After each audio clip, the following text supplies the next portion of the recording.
For the second time this season, the iRacing MSA British Sim Racers Touring Car Championship returns to the Autodromo Nazionale Monza in Italy for rounds 124 to 127. It's the third from last week of the showdown, and the drivers are out there battling for a share of over $10,000 in prize money. Welcome along, everybody, wherever you may be. Andrew Woodhouse alongside Adam Bath and Alex Simpson. And Alex, I'll bring you in because I know you love Monza, my friend. And 4 races to look forward to today, each of 9 laps. And we saw some of the best racing we've ever seen in the championship in 2015 here. Yeah, we had some amazing races, and I'm sure we're going to have some amazing races tonight. What a great circuit. You know, we have been here just fairly recently. Few drivers obviously rumbling that we've gone back with just the chicane been taken out. But it still makes for great racing and great TV as well. So, of course, everybody's got a setup from just a few weeks back. So it's a lot less work had to go in for the drivers for preparation and the teams on that front. So expect them all to be extremely competitive. We've obviously taken a chicane out of the circuit, so times are going to be very, very close today. Yeah, of course, the Rettifilio's been taken out. Adam Bath, since last time we were here, a new PC. It must look like a different world out there, mate. Oh yeah, it's like having laser eye surgery or something. I must say that. But yeah, Monza, no chicanes, and we didn't see too much forms of overtaking here last time we were here with the chicane. So we'll see what happens this time. Of course, this circuit has been known to have some huge crashes. We saw Andreas Katz have a huge one in race 3 last time we were here. It was on the TV a few weeks ago. Still a huge incident. Could see the same here again tonight. 4 races in the offering. Yeah, Alex, you were very amused by that one, weren't you? When he ends up hitting Kip Stevens is facing the wrong way. Yeah, exactly. Brilliant. We've had a few special ones like that, I think, in all of our years of commentating. Well, yeah, nobody will know about Clive Lawrence hitting the bridge on the way into Ascari. No. But that's one for those who remember. So, qualifying is well underway. And Adam, what are you seeing out there in terms of good performers and people maybe punching above their weight here? Well, Will Trugerva's back, and I think the last time, we were saying before we went on air, the last time he was in the BSRTC was when we were at Monza earlier in the season, so he definitely has a soft spot for this circuit. He was 3rd in practice. At the moment he's 15th, but he's still got a bit of time left to get another lap in. The CQR guys are, as usual, at the top. Colin Cunniff, who had another hardware failure the last time we were here, he's up inside the top 5 as well, so good to see him back. Yeah, we were saying that we've probably got enough of those, Alex, to form some kind of compilation if we did, because Colin's just had nothing but bad luck with his hardware. But a top 5 place at the moment is very, very promising for friction racing, isn't it? Yeah, doing well. Looking at the time, 55.065. So 4/10 of a second. Well, no, half a second off of our provisional pole sitter, Wojciech Savidovic. So. But yeah, looking good. Where's his teammates? Stancraft right behind him. I'm not seeing Ross Balfour though. So where's Ross? He is. I believe he's. Don't know where he is. Is he racing this week? I don't think he is. So I think Balfour then. He's not in the running, is he? So yeah, maybe he just thought he'd have a week out. Didn't have a good meeting though, I don't think, did he? Last week, Adam, if I remember rightly, Balfour had just been struggling recently.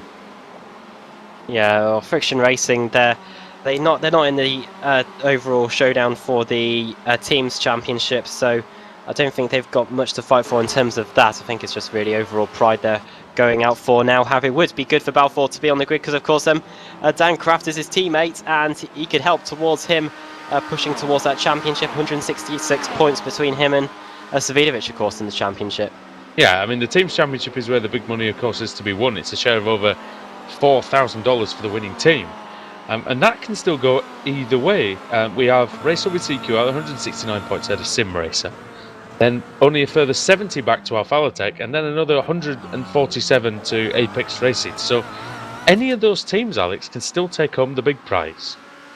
Exactly. One bad meeting from CQR, and then everybody's right on top of them again. So... yeah, it's not over, and this is the kind of circuit where crazy things can happen, and meetings can suddenly switch around and surprise victories and things like that. So, they've got to be on their toes for the final few rounds. Anything is possible in the BSR. Talking about the track specifically, Adam, first chicane being removed, of course, it means that it's a flat-out run through Curva Grande, and also it means that effectively the first chicane is actually the Curva della Roggia, which could be very interesting. Yeah, because we always associate the Rettifilo as being the first corner on the circuit. Of course, when we run the Grand Prix layouts, hard on the brakes into that first chicane. But yeah, you're going to have to change your braking point completely because, it's going to be much earlier because you're going to be carrying so much more speed going into that chicane. It's going to be interesting to see what happens there, of course. We've got overcast conditions at the moment for the first race of the day. When we get into there, cold tyres, cold brakes, who's going to make the chicane? Thankfully, there's a lot of runoff area there at the second chicane, or what will be the first chicane for us tonight. So hopefully if there are a few crashes, it won't take out the whole field. Alex, there could be some drivers really struggling for brake temperature and tyre temperature even when we get to the Della Roggia, and also the following Lesmo and Ascari corners on the first lap, as it is only 30 degrees track temperature, but it's not really that, is it? It's more the cloud cover that's going to be the factor early on at least. Yeah, exactly. The morning conditions will just make it a little bit slippy to start off with. So yeah, the little bit cloud cover that we have there just makes that even worse. Once the sun, of course, breaks through, once we hit sort of race 2 and 3, that will make a big difference to that.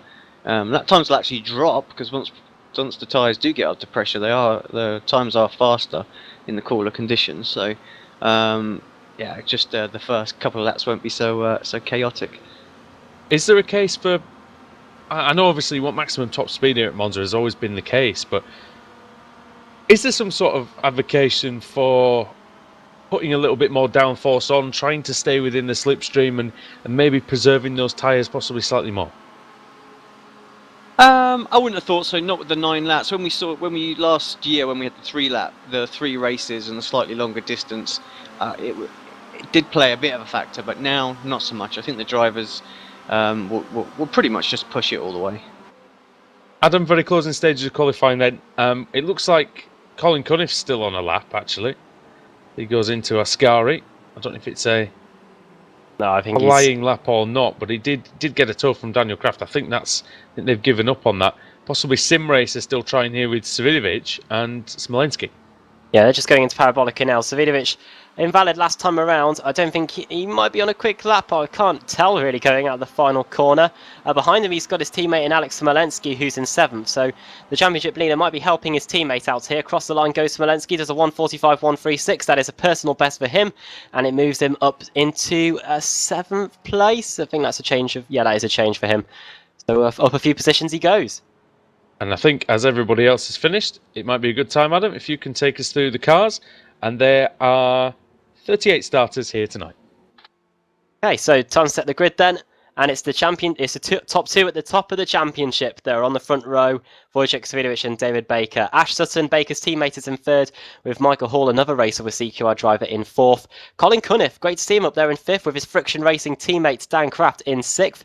7th is Alex Smolenski, 8th Pete Newman, 9th Paul Smith, trying to salvage some sort of form in the Pro-Am Championship, and 10th it is Simon Field. Jamie Fluke is in 11th, Stelin Chapalewski, newly signed to Apex Racing for next season, starts 12th. Andreas Katz as well in 13th, and Michael Schellbach 14th, 15th Steve Hefford, 16th Kip Stevens. Will Tregerfer, as we were saying, he's back and he's in 17th. Jay Rice 18th. Club Series champion Diogo Melro is in 19th with Lee Berridge in 20th. John Roberts 21st, Richard Gore 22nd, Craig Evans in 23rd, Matt Bunn 24th, 25th Andrew Whitehead, Rob Graham in 26th, Stuart Atkinson 27th, Ben Hackerson in 28th, 29th for Rusty Laidler, Mark Woodhouse in 30th, 31st Nick McCarron, 32nd Cesare Rizzo, and then the cars that didn't set a time, Jamie Rushworth. He's not set a time, he's going to be at the back, the man in 8th in the championship. Pete Harrod as well, 2-time Club Series champion. Roy Verke also not setting a time. George Simmons, who crashed twice in the space of a minute. Have a look at that on the Apex Racing TV Facebook page. He'll be starting in 36th, 37th Dan Blake, and at the back in 38th it is Scott Malcolm. All right then. Waiting for everybody to emerge onto the grid here at Monza. One of the most famous starting grids in motor racing.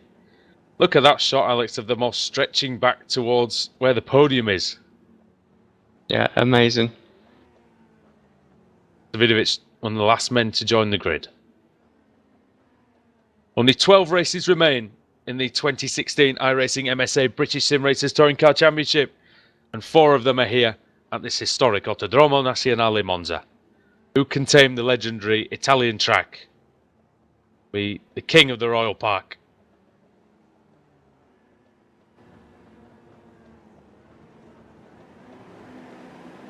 The revs are building. It's 38 Kia Optimus fire up into life now.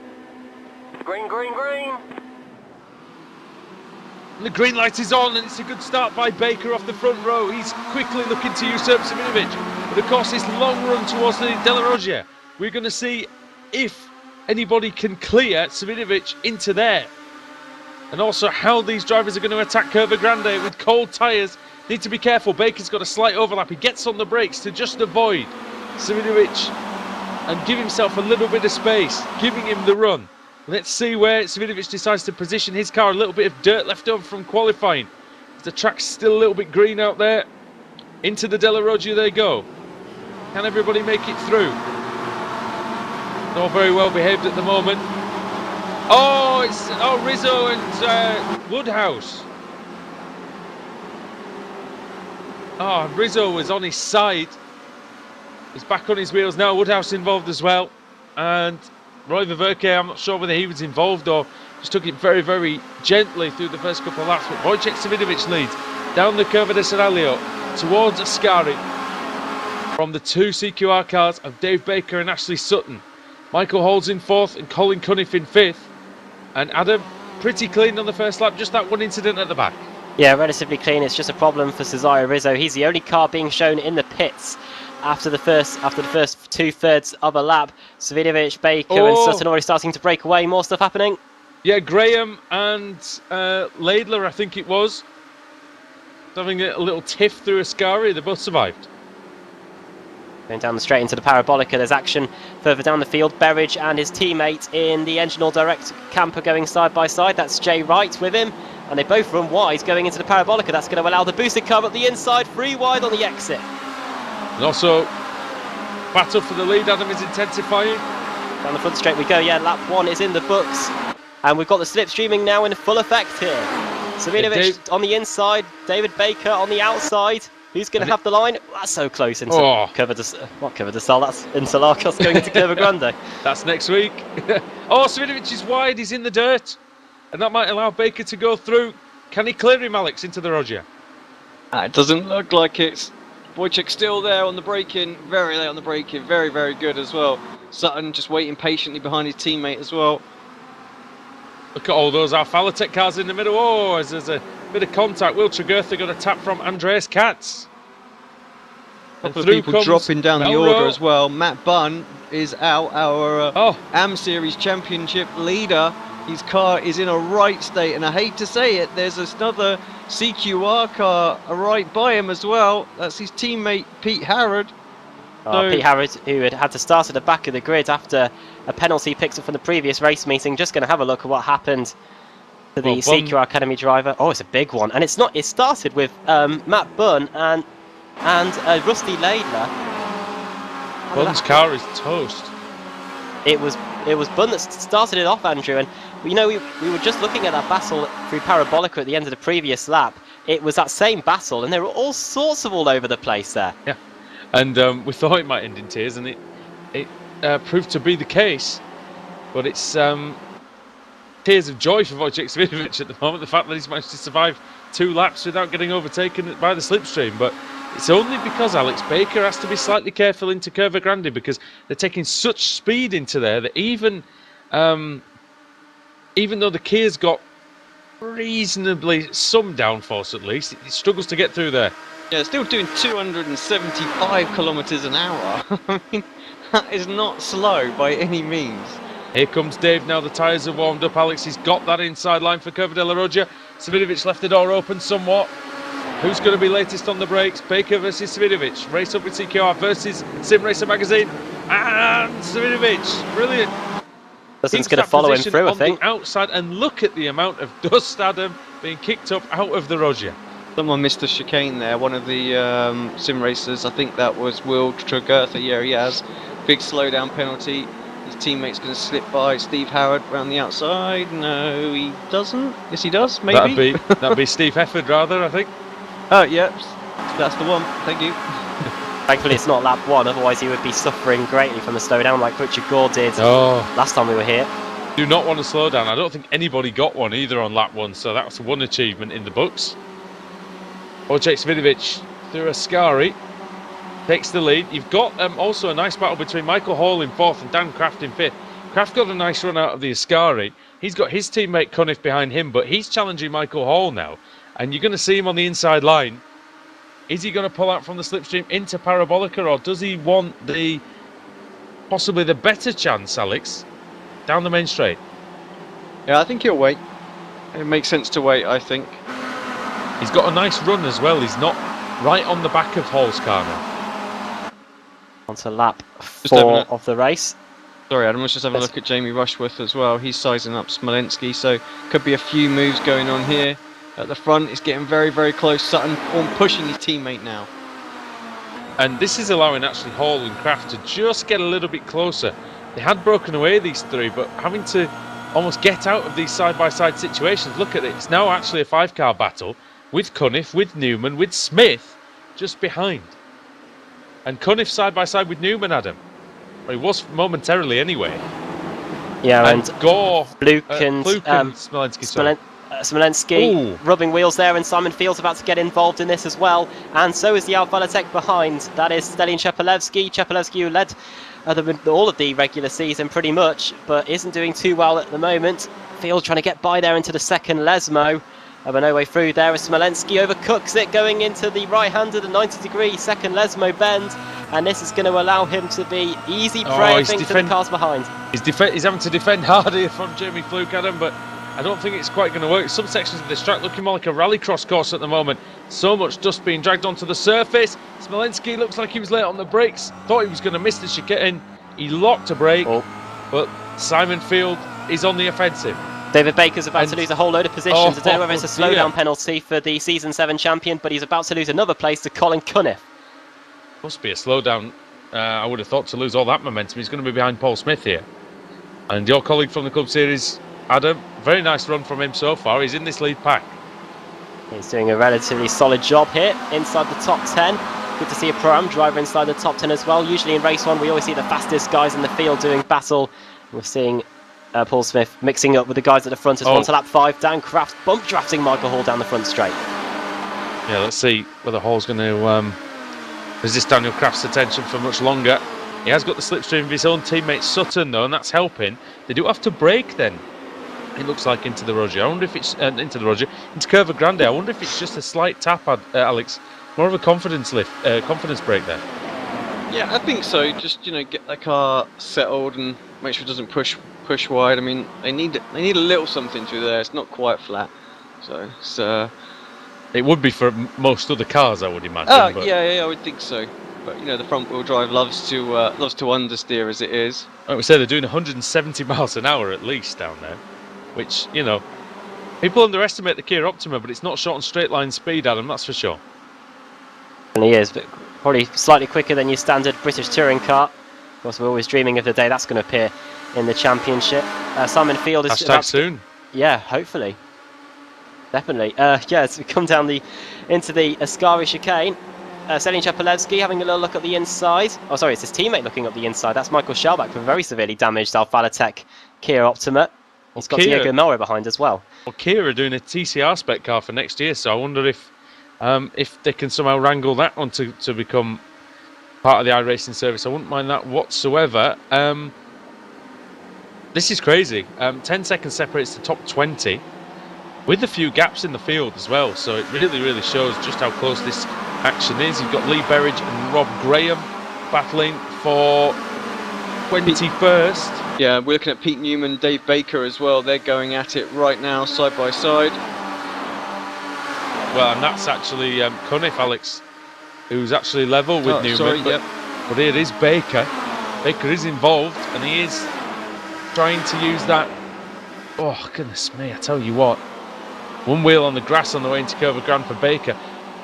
how difficult is this, Alex? It's almost like oval racing in many cases. When I mean, we've seen it here last year as well. When they're this close together, it's very, very easy to make a mistake. You know, especially with the nature of the car, like someone just taps the, you know, I'll go on about it again, that quarter panel.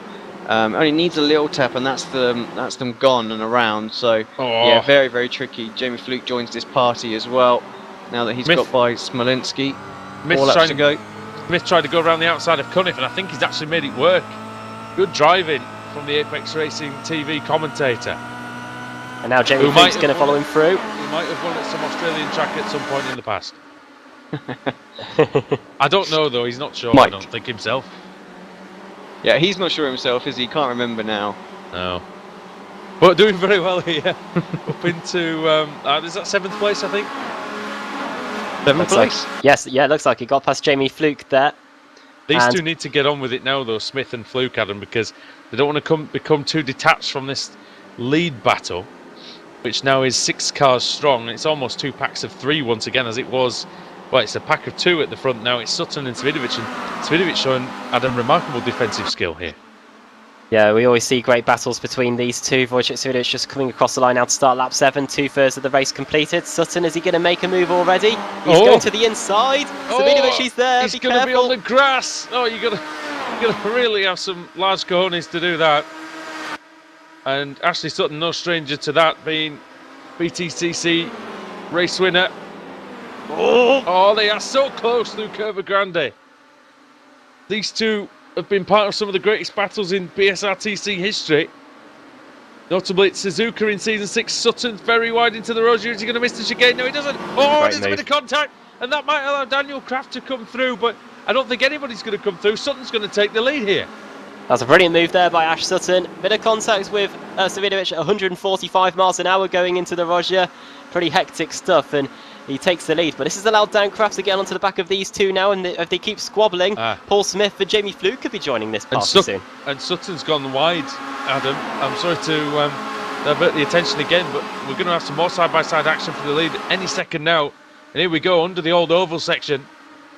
And into the Ascari. Can Svidovic break later than Sutton? It's going to be a very difficult task. What he can do is he can now set him up into the Parabolica for a move. It was clever positioning, Alex, wasn't it, by Sutton at the Roger?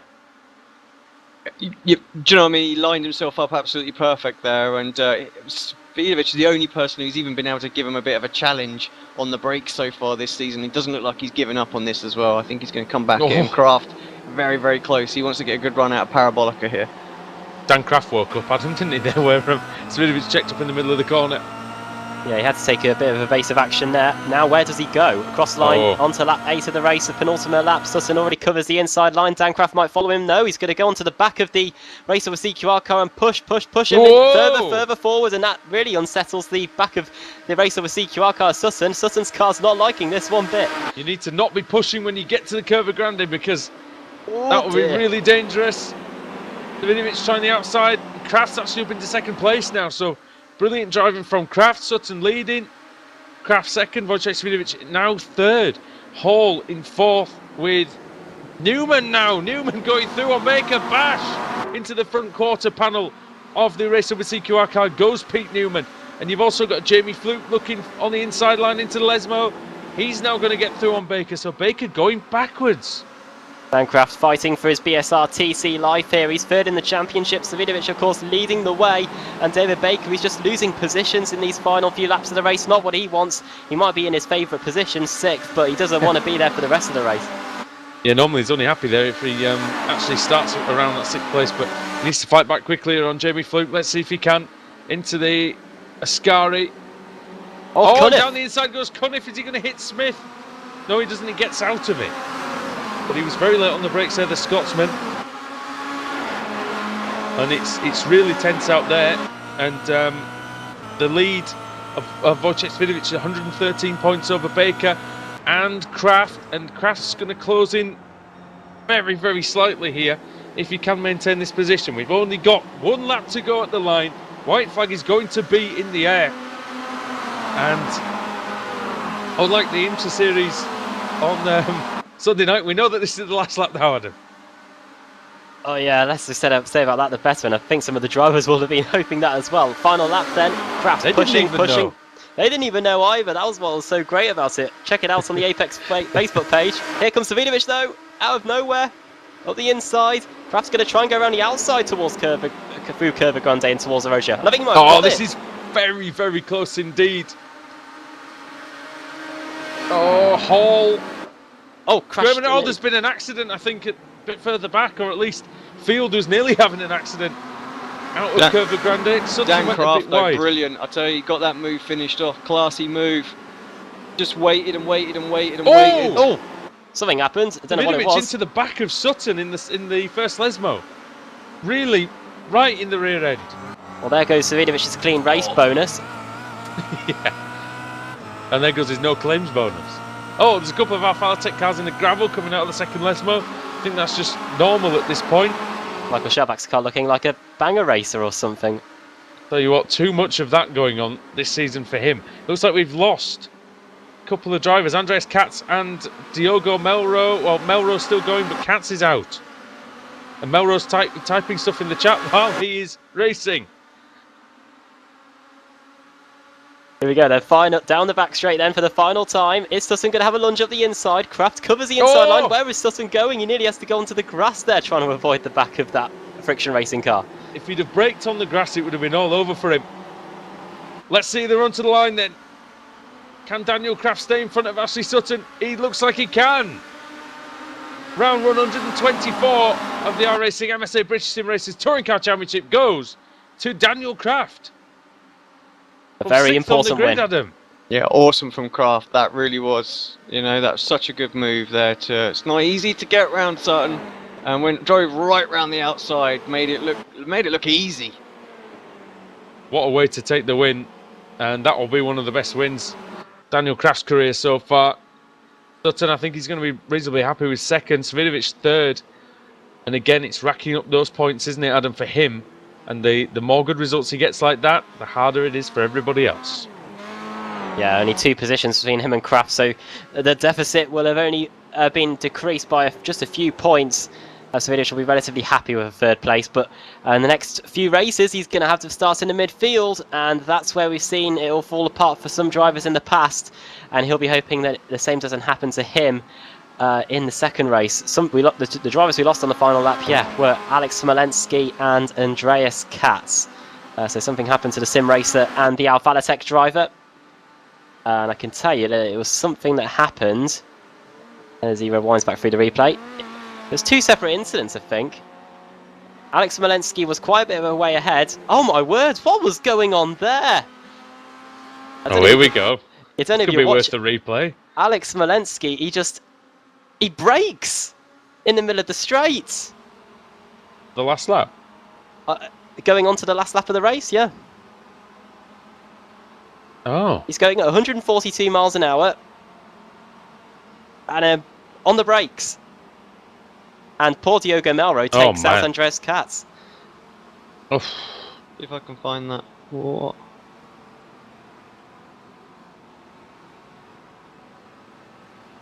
Oh, he thought it was the last lap.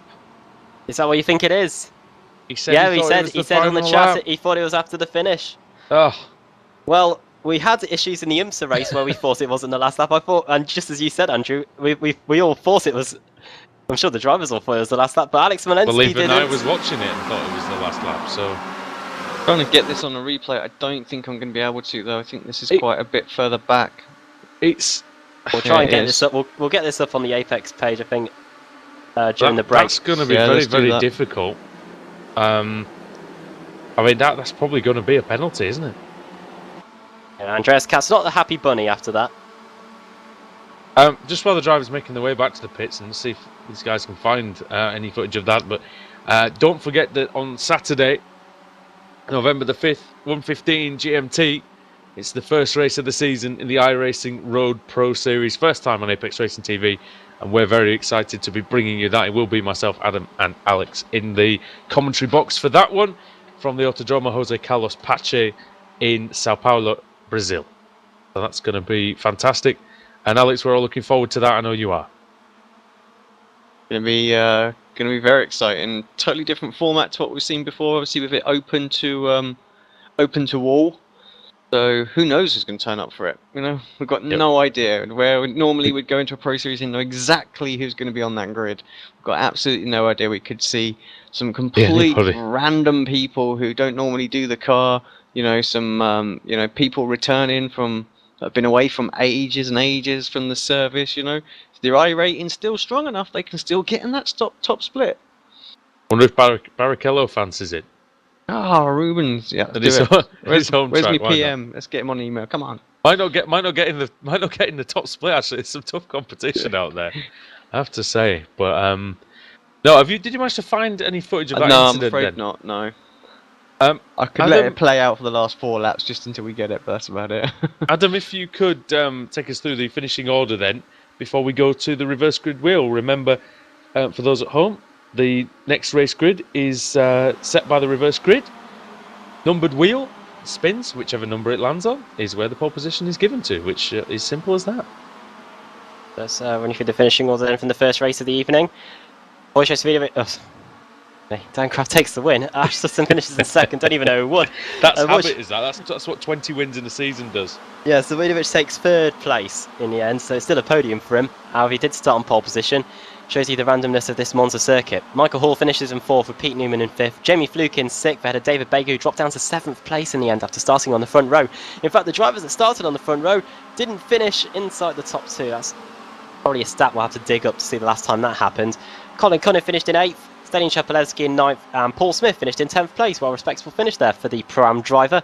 Simon Field finished in 11th place, 12th for Michael Shellback, Diogo Melro in 13th, 14th for Steve Peppard, Will Tregurtha in 15th, 16th Kip Stevens, I think the only driver in the whole field that managed to finish in the position they started in. Richard Gore in 17th, 18th Rob Graham, 19th Jay Wright and 20th Lee Berridge. 21st for Jamie Rushworth, 22nd Andrew Whitehead. George Simmons finished in 23rd after starting in 36th place and from the pit lane. Scott Malcolm 38th to 24th. John Roberts in 25th, 26th for Dan Blake, 27th Stuart Atkinson, 28th Roy Ververke, 29th Mark Woodhouse and 30th Nick McCarron. Alex Smolensky and Andreas Katz both out on the final lap of the race. Don't know what happened to Smolensky, but Andreas Katz had to got taken out after trying to avoid Smolensky, who thought it was the end of the race. Pete Harrod finished 3 laps down. Craig Evans also 5 laps down. 7 laps down for Matt Bunn and Laidler as well. Hackerson and Rizzo both out on the opening lap of the race. Right, reverse grid time then. Second race of the evening. First time we'll get the Wheel of Fortune out. 16 down to 25 and 2 falls. And the drivers that are eligible are as follows. Kip Stevens, Richard Gore, Rob Graham, Jay Wright, Lee Berridge, Jamie Rushworth, Andrew Whitehead, George Simmons, Scott Malcolm, John Roberts. And if we have a fall, it will be Andreas Katz onto pole position. So Alex, no bias. I know he's not your driver till next season. But let's see who's going to be on the pole. Yeah. Going to have to program a few more buttons, I think. Is it going to be the Richard Gore button? Of course, I could carry that one over to next season, which is great. So let's work on that one. Right, here we go. Without further ado, stop playing. Oh, this could be a fall. Will it? Won't it? Will it? It will. It's a fall. Well, Andreas Katz then, he's going to be very angry, but he's going to be very happy at the same time. He's going to be reversed onto pole position, and his good mate Alex Smolensky will be on the front row with him. Nick McCarron will start in 3rd, Mark Woodhouse 4th, and Roy Ververke in 5th. Right, so I tell you what, there could be some issues there on the front row. We're going to see exactly what happens when we come back in just a few minutes. I just have to say though quickly, looking at that was a big race for the AM Championship with Paul Smith finishing 10th, Matt Bunn not scoring any points. That's just the result that our colleague needed. So you know, I'm pretty happy for him on that one. So I tell you what, when we come back from the commercial break, it'll be round 125 out of 135. So we'll see you after the break here on Apex Racing TV and iRacing Live.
Simulated racing can be awesome, but it can also be kind of a free-for-all. Interestingly, auto racing faced the same problem in its earlier days. Whether it was on the back roads, the beaches, or the city streets, the racing was fun. But there was always a certain level of chaos and danger, until some folks came along and put some order to all of this. Stuff like official racetracks, regulations about weight and equipment, and enforcement of standards. That's what gave us high-speed excitement, fast-paced action, and photo finishes. That's when racing became racing. The guys over at iRacing.com have made the same transformation in the world of sim racing. Sure, they've got the most accurate tracks and realistic cars out there, but that's just the start. See, iRacing analyzes the performance and results of each driver in every race, so you can be sure you're always placed in races where the competition will be tight, and that those reckless drivers who ruin it for us all are kept in the pits. Not to mention that with over 45,000 active members already in their vast community, you can find races day and night, so you can always get in on the action. You can even join a league of your favorite series. And since updates are always automatic, you don't have to worry about software and can focus on the track. Zip up your fire suit and check out iRacing.com.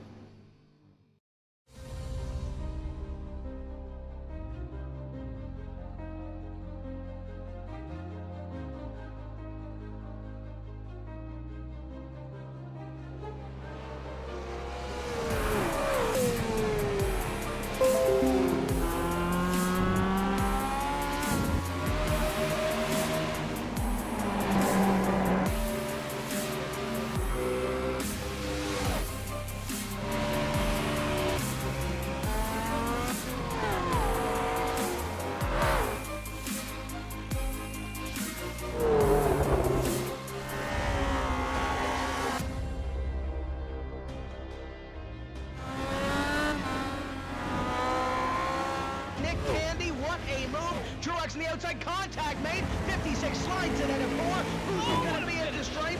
Dead even, give it to Ryan Truex. Truex is your winner over Tandy.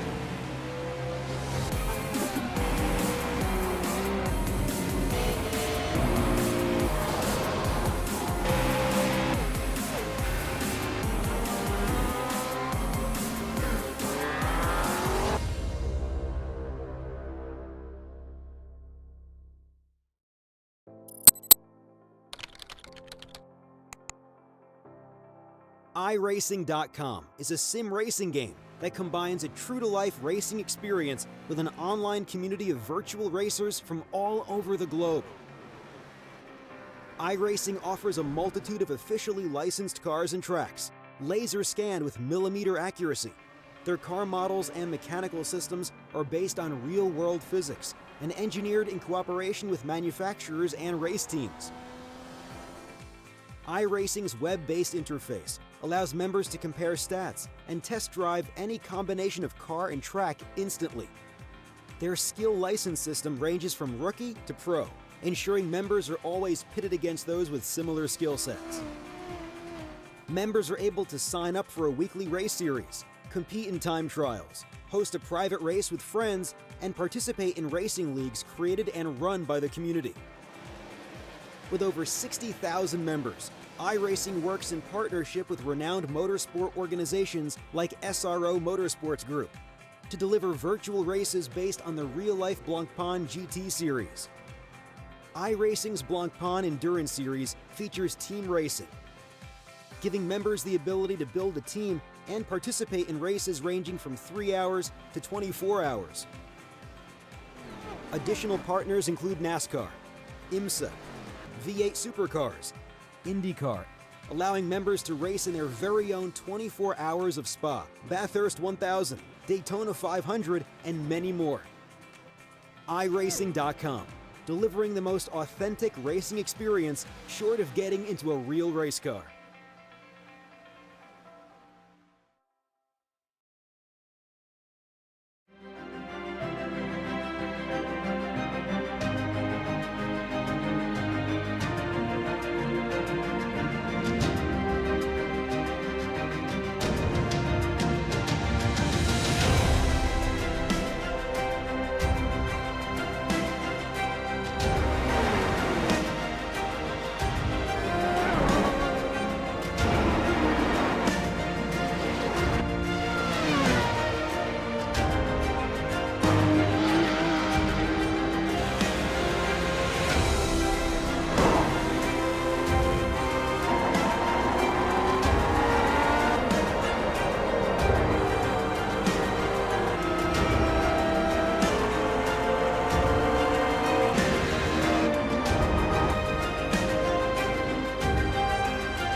Welcome back to Monza for round 2 of the evening in the iRacing MSA British Sim Racers Touring Car Championship from the Autodromo Nazionale in Monza in Italy. Andrew Woodhouse with Adam Bath and Alex Simpson.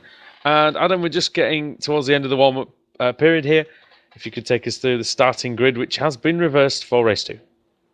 Yeah, and it's a full reverse grid as well, and it puts Andreas Katz and Alex Smolenski, who are crashing, starting the final lap of the race on the front row of the grid. Nick McCarron in third. Mark Woodhouse is in fourth place on the grid, with Roy Verke going for the safest driver in fifth. Sixth is Stuart Atkinson. Seventh, Dan Blake. Eighth, John Roberts. Ninth, Scott Malcolm. And 10th, George Simmons. 11th, Andrew Whitehead. 12th, Jamie Rushworth. Lee Berrigan 13th. Jay Wright 14th. Rob Graham in 15th. 16th, Richard Gore. 17th, Kip Stevens, 18th, Will Tregertha, 19th, Steve Hefford, and 20th, Diego Melrose. Some big names to point out. Wojciech Svidovic will be starting in 30th. Race one winner, Dan Kraft, will be starting in 32nd place on the grid as well. Thanks very much, Adam. Leader of the AM category, Matt Bunn, in 35th as well. Watch out for him coming through the field. So, for the second time tonight, 9 laps of racing here at Monza. Race 1 was really, really good. Let's hope to continue that. Reds are rising and ready for the start here now. Green, green, green. The green light is on. What a good start from Smolenski. He just swallowed up Andreas Katz. Also McCarron as well. Katz bogged down. And Adam already into the lead for the Bulgarian. Fantastic start and it's going to allow the Apex car through as well, so Nick McCarron is on his way. Into the first corner we go. Round the outside is going to try and go Andreas Katz, but has he got the grip out there? The temperatures are a bit higher for this second race, and he might have the inside line going into the Rogia. Also means that the cars are more settled on lap 1 as well. Through the high-speed corner like the Curva della Rogia. Oh, maybe a slight nudge actually from McCarron in the back of Smolenski, but Smolenski leads, McCarron second. Third is Katz, and Adam, is there something going on? Richard Gore turned around a boosted car. Can't see who it is, and I haven't seen them since. They're just getting back going now, right at the very back. It is Andrew Whitehead. Roy Verke up into 4th place then, so a good start from the Belgian driver. Nick McCarron goes wide in the second Lesmo, allows Andreas Katz back through, but look at that, going through the second Lesmo, 2 wide in pretty much the whole second half of the field. Absolutely ridiculous, isn't it? Yeah, Whitehead in a bit of bother. 2 by 2 by 2. Alex Simpson, World Championship driver, will bring you in, mate. I know you're probably busy with the camera work out there, but that's a sight, isn't it, on the first lap? Yeah, evening all again. Good to be back for the second race, and yeah, exactly. Stuff going off everywhere, battles commencing, and I think, yeah, it's going to be another good race. Sorry, but, yeah, like you say, look at that shot coming down into Parabolica, awesome. Nose to tail, Kip Stevens. Tregertha. I tell you what, there's almost a crash. Gore had to get out of it. Who's down the inside? Melrose. What a daft manoeuvre. But he's come in and made some of it work, but now they're 4 wide. Oh, no. Just going to watch that back on replay as well, guys, just so we can see what happened. Go on board, see what happens. See what Melrose did that got you so excited, Andrew. Came flying down the inside, my friend. When he put 2 wheels on the grass on the inside. It's crashing! It's crashed with Berridge. Well, we'll stick with the replay. We can see it. Oh, there was contact ahead as well. Really getting into it. Just, you're right. Just right down the middle. What does he think was going to happen there? Just punts the drivers wide. Not going off. Smith's in the gravel at Curva Grande. Not the smartest move. Right, let's watch this next incident, Alex. And then we will we'll get back to live for you guys. Sorry, he does down the straight. Side by side. He just drifts over, doesn't he? Just drifts across. Yep. What's he doing? And he's into the wall hard. All right, back to the live. Not very attentive driving really there. But Alex Smolenski leads by 1.5 seconds, so he's going scot-free at the minute, Adam. And in fact, these two have pulled off a massive gap, Smolenski and Katz. Yeah, these two are going to be in a league of their own, I think, for the rest of the race, unless anyone can get through to the front. Because look, you've got Nick McCarron, you've got Roy Verke, and you've got some 2 wide action further back. Is that Mark Woodhouse trying to go side by side with Jamie Rushworth into the Variante Ascari? Round the outside goes the Season 4 champion, and that is another position for the Racer with CQR driver. George Simmons now trying to get by Woodhouse. Yeah, good driving by Rushworth. And might be trouble for Woodhouse then. Simmons on the outside. I have to say sorry to Mark as well. The admins haven't updated his driver profile, so his name's not appearing on the overlay. There he is. He's not one of my fake accounts, Adam. It's definitely Mark Woodhouse, the race in the Club Series. Yeah, Just you that both good at race commentating. at the same time, so yeah, we definitely know that's not an What's issue. that, Ali? I just said you're that good at commentating, you know, that you Ah, can do it well. while you're racing. No, I wish I'd have crashed by now, as everyone knows. And you're relatively calm at the moment. I know you get pretty angry behind the wheel, especially in the Club Series.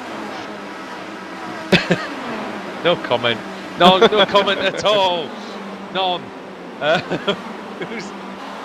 McLaren's under a lot of pressure right now, guys. Roy He Verke is. up the inside. Tell you what, Viverke's going for it. He does lead the safest driver category at the moment. There'll be some money in it for him at the end. McLaren very deep. Going to get a poor run. John Roberts surely going to go through into Lesmo 1. No, he doesn't. No, he Surprises wasn't. Yeah, he didn't overlap him quite enough there, Alex. Only slightly alongside. Nick just needs to settle down a little bit. He's letting these guys sort of push him around a bit, and he just needs to start hitting these lines and using the car ahead to slipstream. Monza, such a easy track to do that, and the Kia is there's quite a wake behind that Kia, so there's a good half a second you can gain. Just sort of sit tight, Nick. Not a very close battle, Adam, but it's the most intriguing battle on the circuit for me. Smolensky and Katz first and second, because Smolensky's going hell for leather to just try to do whatever he can to make sure that Andreas Katz, former series champion, cannot catch up and get into the slipstream, which I think he's now in, to get right up to him, because these two, like you said, in an absolute class of their own. Yeah, they're going hell for leather, and also they better worry about track temperature, because even though it's only a 9-lap race, about 15 minutes, they don't want to cook the tyres as Roy Verke and Nick McLaren trade blows, just going through the parabolica there. Katz was slightly quicker on the previous lap. This time around, 46.4 for Katz, 46.8 for Smolensky. So another 4 tenths of a second taken out there as Verke and McLaren go at it again down the front straight. I think Simmons is pushing Rushworth. He needs to be careful about moving out of line. That was quite close. With the Automec car, Scott Malcolm, doing quite well in the Club Series at the moment, and proving his worth here as well. Look at this group. We'll stay with this, but I just want to send your guys' attention to 22nd through to 26. Look at how close they are, and look at who they are. Well, yeah, that's Ashley Sutton, Wojciech Savidovic, Dan Kraft, Jamie Fluke, Pete Newman, Michael Hall, Cunniff is just behind them as well, and Laidler, and Diogo Melro and Pete Harrod, 2 Club Series champions.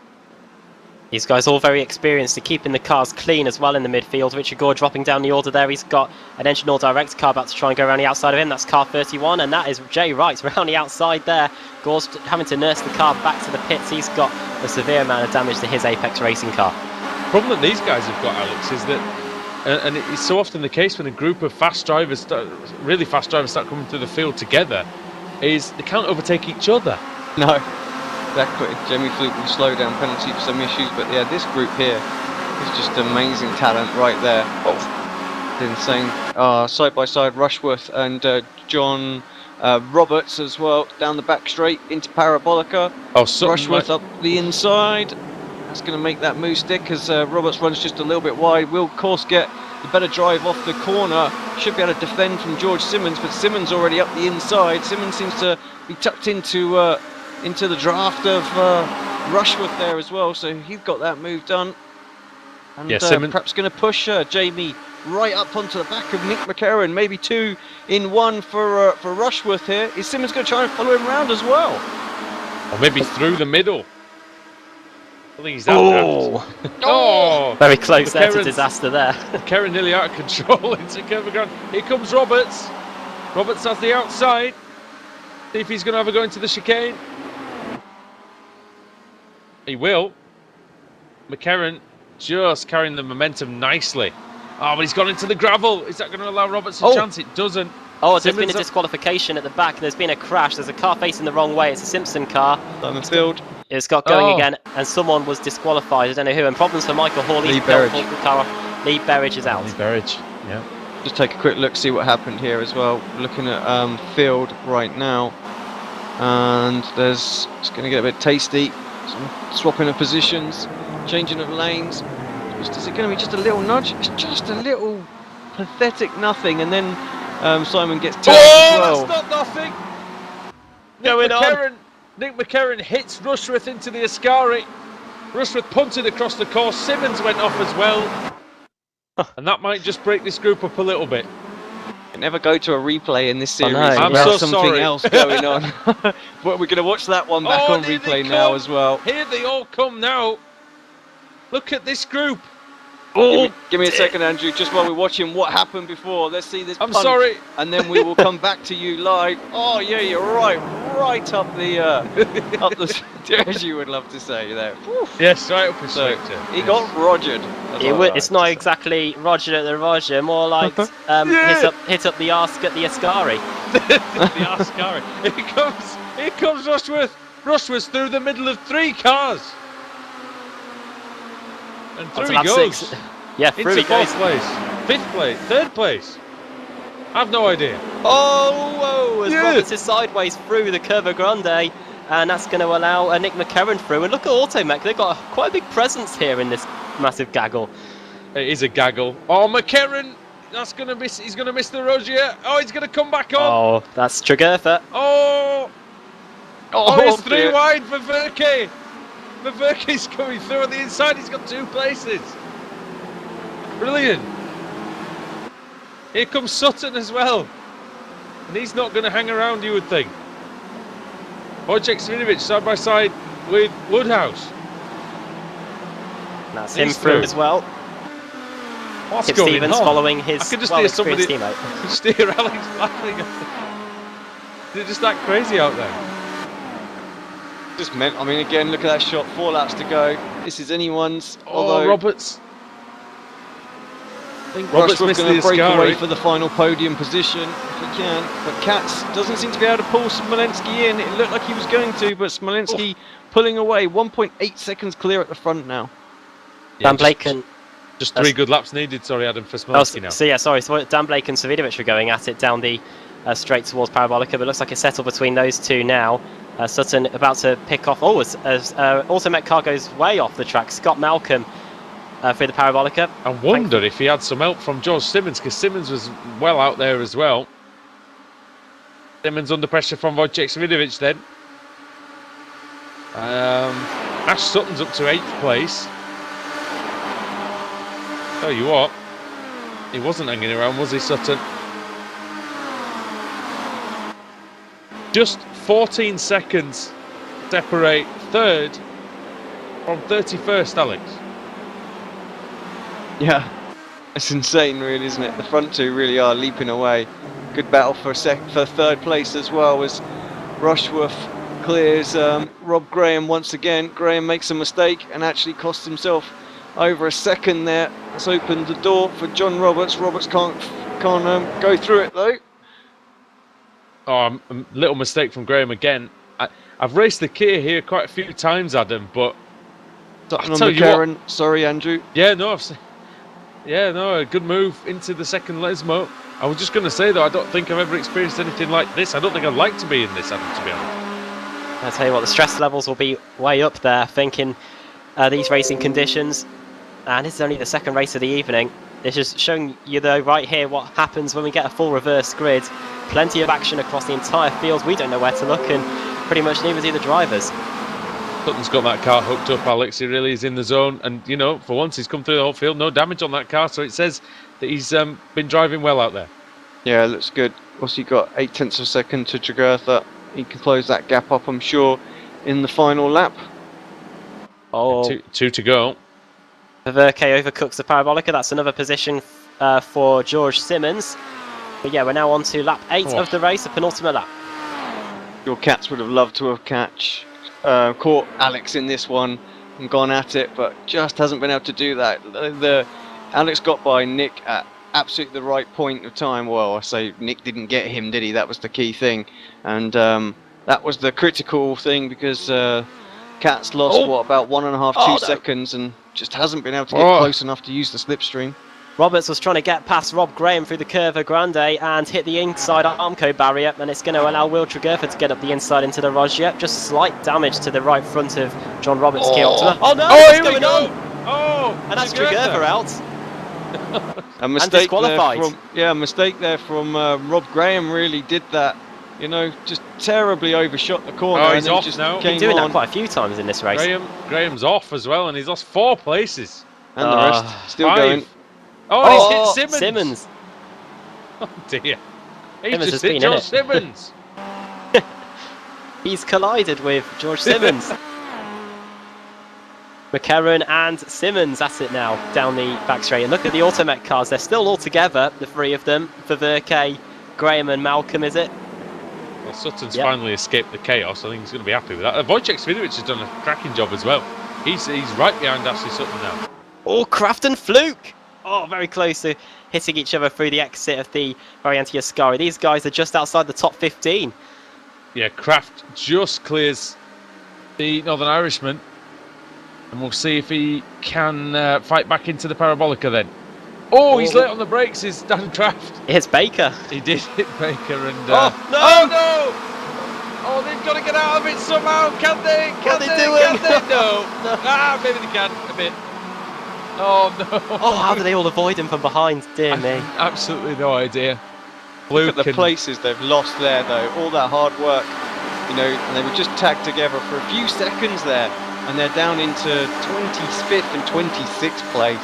They're lucky that some halfwit didn't just run into the back of them, Adam. Yeah, I thought Kraft was going to get spun around, but I think Fluke got on the brakes and allowed Kraft to correct the car. But yeah, they're down to about 27th place at least. Terrible, isn't it? Just from one incident. Verke and Graham side by side into the Rozier, 2 teammates. No, don't hit each other. Oh, very close. Anyway, Graham ahead of Verke. Smith side by side with Stevens. And Smith is through. Stevens with damage, so 2-time champion not having a great outing here. Started 17th, only 16th for him. Well, now 17th actually, I think. And the final lap, and there's a final corner coming up for Alex Smolensky, Adam. Yeah, There's a dominated lap since car. the start of the race. There's a lap on the way. That is Andrew Whitehead. The car crapping pretty bad there. However, he's not going to pose any threat to these two. And Smolensky slowing down. Is he going to let Katz through after what he did to him in the final lap of the race? I think he is. That is very courteous there. And Andreas Katz is going to come through and take the win in the second race of the evening. Well, I tell you what. There you go. Faith in humanity restored on this one. Andreas Katz wins round 125. And you know what? That's justice, in my opinion, after the last race. And well done to Alex Smolensky for putting sportsmanship over victory there. Rushworth's going to come third. Wojciech's going to get fourth. He gets Sutton in the final lap. I don't know where that was, but that was impressive. Yeah, not many people get past Ash Sutton. Gaggle. Oh, he just drove right round him on the main straight and into Curva Grande. So it was as easy as it can get for Wojciech Svidovic. Yeah, coming across the line, that huge gaggle. Wow. Just looking at the splits here. 7th down to 14th, separated by a second. 7 positions separated by a second. And yeah, the top 30 separated by 20, just under 30 seconds. We lost Rob Graham on the final lap of the race. And we lost Delian Chepelevsky. Cheppy back in the pits. So something happened there to the Alfa Tech driver, and not going well in the showdown. So we still score, won't he? It will be classified. Yeah, Craig McLeod Evans is just coming across. He's the last driver to finish. Started 34th, and he must have had some issues there, so he finishes 30th. What a great race that was, Adam. I mean, just action every single lap, nearly every single corner. Yeah, the full reverse grid, we've definitely got it sorted. If you get the full reverse grid, we're always going to have plenty of action. And the quality of the driving, I think, is getting so much better as well in this series that we're not seeing the incidents that we usually see in the midfield, and that's what's providing this great racing that we're seeing week in, week out now as we head towards the final few race meetings of the season. Yeah, well, Fluke and Kraft was pretty much the worst incident of the race, and that was only a little tap, so pretty good, I say. If you could take us through the finishing order, please. Andreas Katz takes the win then, given to him by Alex Smolensky. Very, very good job there. Jamie Rushworth finishing in third in the end, 13 seconds behind those two.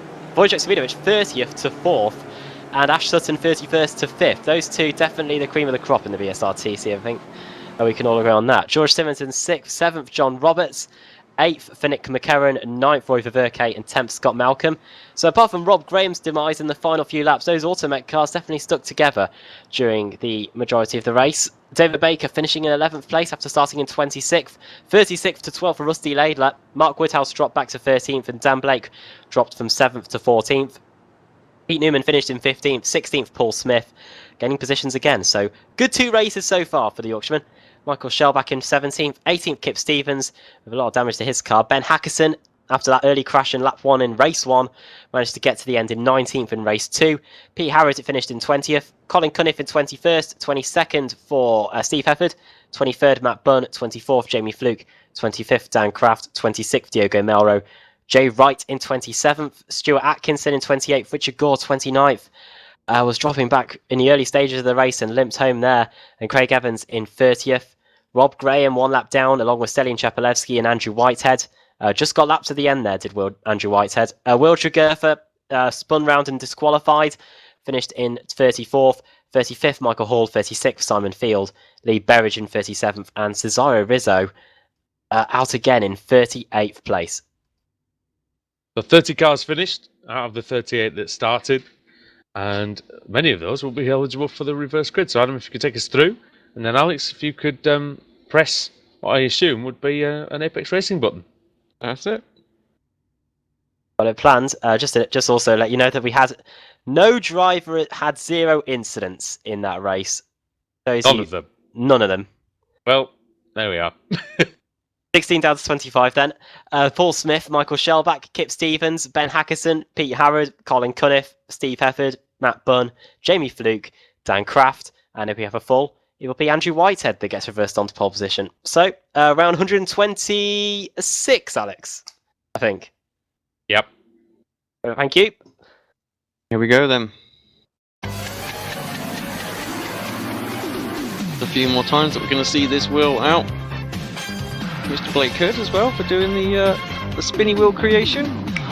Here we go. Ooh, he's going to get a bit of a vicious spin this time as well.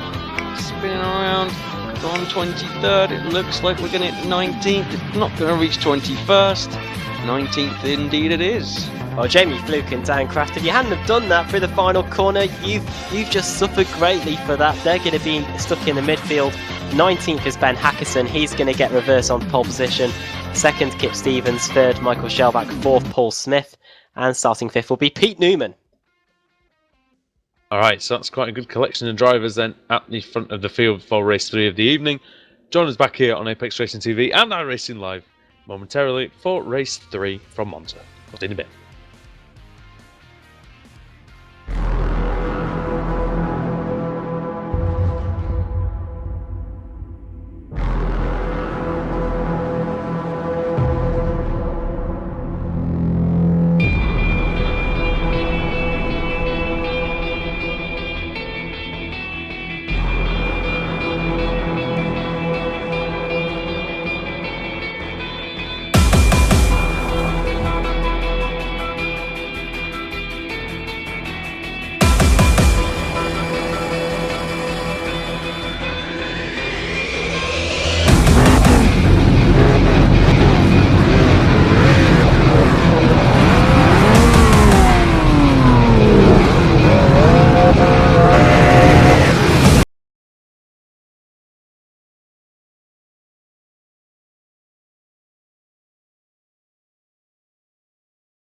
Simulated racing can be awesome, but it can also be kind of a free-for-all. Interestingly, auto racing faced the same problem in its earlier days. Whether it was on the back roads, the beaches, or the city streets, the racing was fun. But there was always a certain level of chaos and danger, until some folks came along and put some order to all of this. Stuff like official racetracks, regulations about weight and equipment, and enforcement of standards. That's what gave us high-speed excitement, fast-paced action, and photo finishes.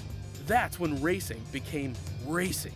The guys over at iRacing.com have made the same transformation in the world of sim racing. Sure, they've got the most accurate tracks and realistic cars out there, but that's just the start. See, iRacing analyzes the performance and results of each driver in every race, so you can be sure you're always placed in races where the competition will be tight, and that those reckless drivers who ruin it for us all are kept in the pits. Not to mention that with over 45,000 active members already in their vast community, you can find races day and night, so you can always get in on the action. You can even join a league of your favorite series. And since updates are always automatic, you don't have to worry about software and can focus on the track. Zip up your fire suit and check out iRacing.com.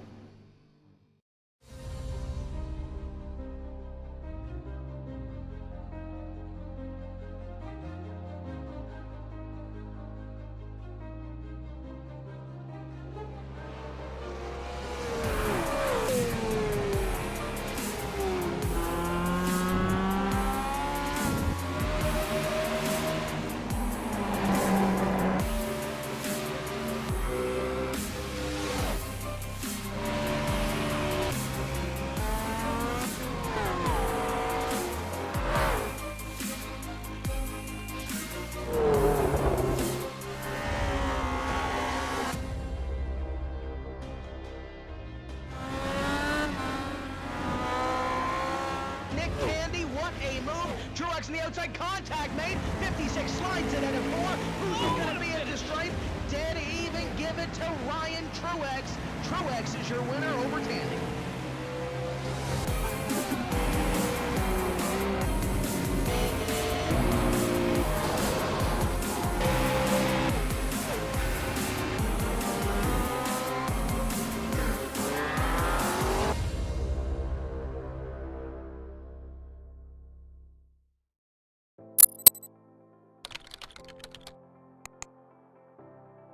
iRacing.com is a sim racing game that combines a true-to-life racing experience with an online community of virtual racers from all over the globe. iRacing offers a multitude of officially licensed cars and tracks, laser scanned with millimeter accuracy. Their car models and mechanical systems are based on real-world physics and engineered in cooperation with manufacturers and race teams. iRacing's web-based interface allows members to compare stats and test drive any combination of car and track instantly. Their skill license system ranges from rookie to pro, ensuring members are always pitted against those with similar skill sets. Members are able to sign up for a weekly race series, compete in time trials, host a private race with friends, and participate in racing leagues created and run by the community. With over 60,000 members, iRacing works in partnership with renowned motorsport organizations like SRO Motorsports Group to deliver virtual races based on the real-life Blancpain GT series. iRacing's Blancpain Endurance Series features team racing, giving members the ability to build a team and participate in races ranging from 3 hours to 24 hours. Additional partners include NASCAR, IMSA, V8 Supercars, IndyCar, allowing members to race in their very own 24 hours of Spa, Bathurst 1000, Daytona 500, and many more. iRacing.com, delivering the most authentic racing experience short of getting into a real race car.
Welcome back to Apex Racing TV, and of course iRacing live here at the Autodromo Nazionale Monza in Italy. Andrew Woodhouse, Alex Simpson and Adam Bath with you. And Adam, well, the warm-up's about to finish. We are coming back with not very much time left, so take us through the grid as best you can. It's on the pole position. We only have 19 cars reversed for this one, and it's definitely hampered the likes of David Baker, Jamie Fluke and Dan Kraft, because they're going to be starting right in the thick of it. Pole position then goes to Ben Hackerson, as we were saying. Second on the grid is going to be Kip Stevens. Michael Shellback in third, Paul Smith fourth, Pete Newman in fifth, Dan Blake sixth, seventh Mark Woodhouse, eighth Rusty Laidler, David Baker in ninth, so he did actually make up a few positions towards the end of the race, and 10th for Scott Malcolm. Roy Verke in 11th, 12th for Nick McCarron, John Roberts 13th, George Simmons in 14th, Ash Sutton and Wojciech Savilovic. They seem to be inseparable the last few race meetings, and they are again. They'll be starting in 15th and 16th places respectively. Jimmy Rushworth in 17th, Alex Smolensky in 18th, Andreas Katz, the race 2 winner, in 19th place, and 20th for Pete Harrod. Colin Cunniff in 21st, Pete Harrod 22nd. 21st is Colin Cunniff, Steve Hefford 22nd, Matt Bunn 23rd, JB Fluke 24th, 25th Dan Kraft, 26th Diego Melro, 27th Jay Wright, 28th Stuart Atkinson, 29th Richard Gore, and rounding up the top 30 it is Craig Evans. Yep, and Sterling Cheplewski in 32nd as well. He needs a good result soon, as does Michael Hall, otherwise they're pretty much out of it. The third time out of 4 then. We're ready for the red lights here at Monza. Green, green, green. Green light is on, it's a fairly even start. The front row, good start by Rusty Laidler as well from the 4th row of the grid. He's already up to 6th place. Hackerson is leading as they head into Curva Grande then for the first time. Hackerson, then Stevens, Gelbach, oh very close there. And then it's Smith and Pete Newman. Into the Rogier then, Adam, for the first time, let's see. Oh. Bit of contact between. Hackerson's made a mistake. And that's going to allow Shellback through into the lead. Second place for Stevens, and it's a slowdown, and it's going to be a big one. Newman's off. Know what Hackerson did really to get a slowdown there. Oh, he's having to go into the corner with Scott Malcolm. Hackerson might have served it, I think, there, Adam. Good thing there. Oh, off goes Roberts. Alpha Alatech car also out of shape. Laidler, don't know if he's picked up a slowdown going through the second Lesmo, but he's lost 2 positions to Newman and Baker. About this time that we usually get quite a big accident on the way down to Ascari, Alex, isn't it? And, well, we're not too far away from one at any time, it seems. No, not at all. The race 3, the elbows start to come out, and see the guys just get a little bit more feisty out there, and I think they've settled into an order. Everything looks okay. I think that was Richard Gore, just a bit wide in the background, coming out of Ascari. But someone's into the wall, heavy though, right at the back. I'm not sure. Oh, do you know what? It's Stelian Chepelevsky on his roof, around. Oh, and there's 4 or 5. There's 5 cars involved. Oh my word! Berridge, Will Rizzo, Tregurtha, Hall, and Hall. So that's 2 of the championship contenders pretty much over and out. That could be Stelian Chepelevsky's championship absolutely kaput. Well, right this there happened. and then. Go on. And I don't have to say it's Chepelevsky that caused it. Alex, go on. What was that? No, just the cars recovering, trying to get back to the pits. There's still people coming round that had obviously got like a back of the grid or something like that. So, yeah, disaster. So, Kip Stevens challenging for the lead. This is important for these 3 at the front. Stevens, Shellback and Paul Smith to try to work together to try to get a lead, but they're not going to find it easy because Dave Baker and Pete Newman are there as well. Newman, multiple time race winner. He's tasted victory once this season. Dave Baker has tasted it 10 times. And that is, Adam, more than doubling his career wins total in just 2016 alone. Yeah, and it's almost right up there with the most wins of any driver so far this season. So he's definitely learned how to win this season as David Baker, and he's now just 1 position away from a podium position. He's got Paul Smith in front of him, who in turn has got Kip Stevens trying to get the lead away from Michael Shellback. Shellback, who is a wild card, of course, hasn't had the best showdown so far and currently lies in 11th place in the standings. Well, Paul Smith's actually had quite a poor showdown himself, but this meeting is single-handedly pretty much turning it around for him. And he's yet to take a win. He's yet to take a win this season, and I'm sure he'd love to do it here at Monza. Only But down the 48 inside points behind goes. Bunn, of course. Yeah, and Bunn, who's had a terrible meeting, Bunn really has to have a good result here and get reversed into a top 10 position, because if he doesn't, then Smith is going to eat in and pretty much obliterate his championship lead. Harrod and Smolensky very, very close together through the, sorry, not Smolensky, Hefford through the Curva de Parabolica. And of course, Gore and Smith were the ones that threw away the Pro-Am Championship last season as one of the Simpson racing cars tries to get past Paul Smith, number 10. That is Pete Newman, round the outside of Curva Grande, and that is it, him through. And of course, that squabble, Adam allowed John Roberts to take the title. Yeah, it did, out of nowhere, really. They came together in so many races as Stevens is up the inside of Shellback into Roger. Oh! Contact made, and he's all sorts of all over the place there. Save, sir. That was great from Shellback, Alex. Fantastic as well. Baker trying to capitalise on that. Easy for some to say. Yep. Not And, you, though. No. And took about 3 stabs at that. Still, Baker through the second Lesmo. Should get it done. They're still side by side. Of course, Kip's going to have the slipstream. What is Shellback going to do? Is he going to stay to the left and help Kip out? It looks like he is. So Baker's going to slip down. And that's going to give Pete Newman an opportunity to get up and pass Baker. Well, it's not just you that takes about 3 attempts to do anything, because Baker had about 3 corners where he was side by side there with Pete Newman, couldn't get it done at all, and now he's got Ash Sutton for company. Justin getting past Paul Smith on that lap, so that's Smith down a position. Yeah, the thing is, the key thing here, Alex, in all seriousness, is you've just got to keep the tyres in check, you know, take it easy for the first few laps potentially, and you reap the rewards later on, because there are a lot of fast corners, some constant radius corners like the Parabolica as well. Oh. Yeah, sorry, just having a quick look at that as well. But you're right, I think, this is going to, sorry, I'm going to have to cut short, because Tasty down the main straight as well. Baker and Newman once again. Kip Stevens moves over and gives Dave Baker a little bit of extra slipstream as he's trying to follow Shellback as well.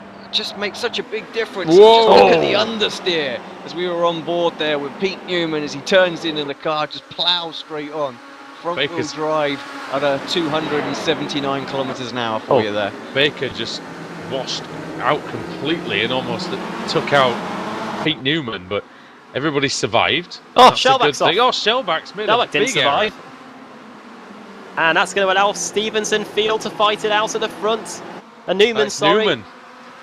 And here comes Sutton in third. Baker down the inside. Baker up into fourth. He's going to run Shellback a little bit wide. German driver going backwards. Here comes Smith now. He's going to attack Baker down the Curva de Seraglio. What can he do into the Ascara chicane? Paul Smith very close much on the brakes there onto the back of Baker. That was close. But yeah, this train of 8 cars, all nose to tail. Yeah, nobody's being able to break away at the moment. And here's a battle for the lead then. Pete Newman down the inside of Kip Stevens into the Parabolica. Stevens has to take he's overshot it, Newman. Gonna have to use that AstroTurf. He might be able to get back on in front of Sutton, but only if you can use that momentum, which the AstroTurf, it just slows you slightly. A bit of a low grip surface out there, Alex. It's not AstroTurf at all, it's painted concrete, but same principle applies. Yeah, it's always a bit dirty and things like that out there as well, so rubber doesn't build up there, so it's going to slow him down just a bit. And he hasn't, fortunately or unfortunately for him as well, Ash has been tucked in behind Kip Stevens. Contact behind Shellback, and he saved it again. Newman. How did they survive that? Dave Baker's going to get the momentum surely straight up the inside of both. Does indeed. The inside becomes the outside though, Alex, for Curva de la Roggia. Newman's boxed in a bit behind Stevens. And that's fair from, Here comes Shellback. 3 wide into Lesmo 1. Wow. Baker decides very sensibly to just not have any of that. He's in the championship fight. He does not need a DNF right now. Smith nearly into the back of him. Hit. Hey, well, Laidler's car's got a ton of damage to the back. Here his comes Kia Optima. Here comes Hackerson, who's the pole sitter, Adam. Yeah, he's got past, and now he wants to try and get past Paul Smith. While this is all happening, Kip Stevens and Ash Sutton have separated themselves from Shellback and Field. Field round the outside. Newman, what is it? Newman round the outside of Michael Shellback, and it's not over. Squeeze! Tell you what, that's a brave move into Ascari. Off goes Newman. He's nearly in the wall. He's that far off. Oh, and be careful rejoining because Baker and Smith are there. Oh, here we go. Alex, look at that shot down the back straight. Yeah, amazing. Fantastic. Look at that into Parabolica. Oh, Baker 3 wide again. Once again, Smith, he doesn't Newman even again there. overcooks it. and they need to be really careful now. This is where incidents happen. 3 wide. Newman on the outside, Baker in the middle. 3 wide, 2 deep here. Laidler is and 2 by 2 now. And Woodhouse is trying to get involved as well. And Svidovic is involved. He's in the middle of 2 cars. Paul Smith on his outside and an Alfa Latech on the inside. Dear me, he'll be clenching in there. It's ridiculous. In the BSRTC, you don't see this in any other league. I defy you to find one that's better and closer than this.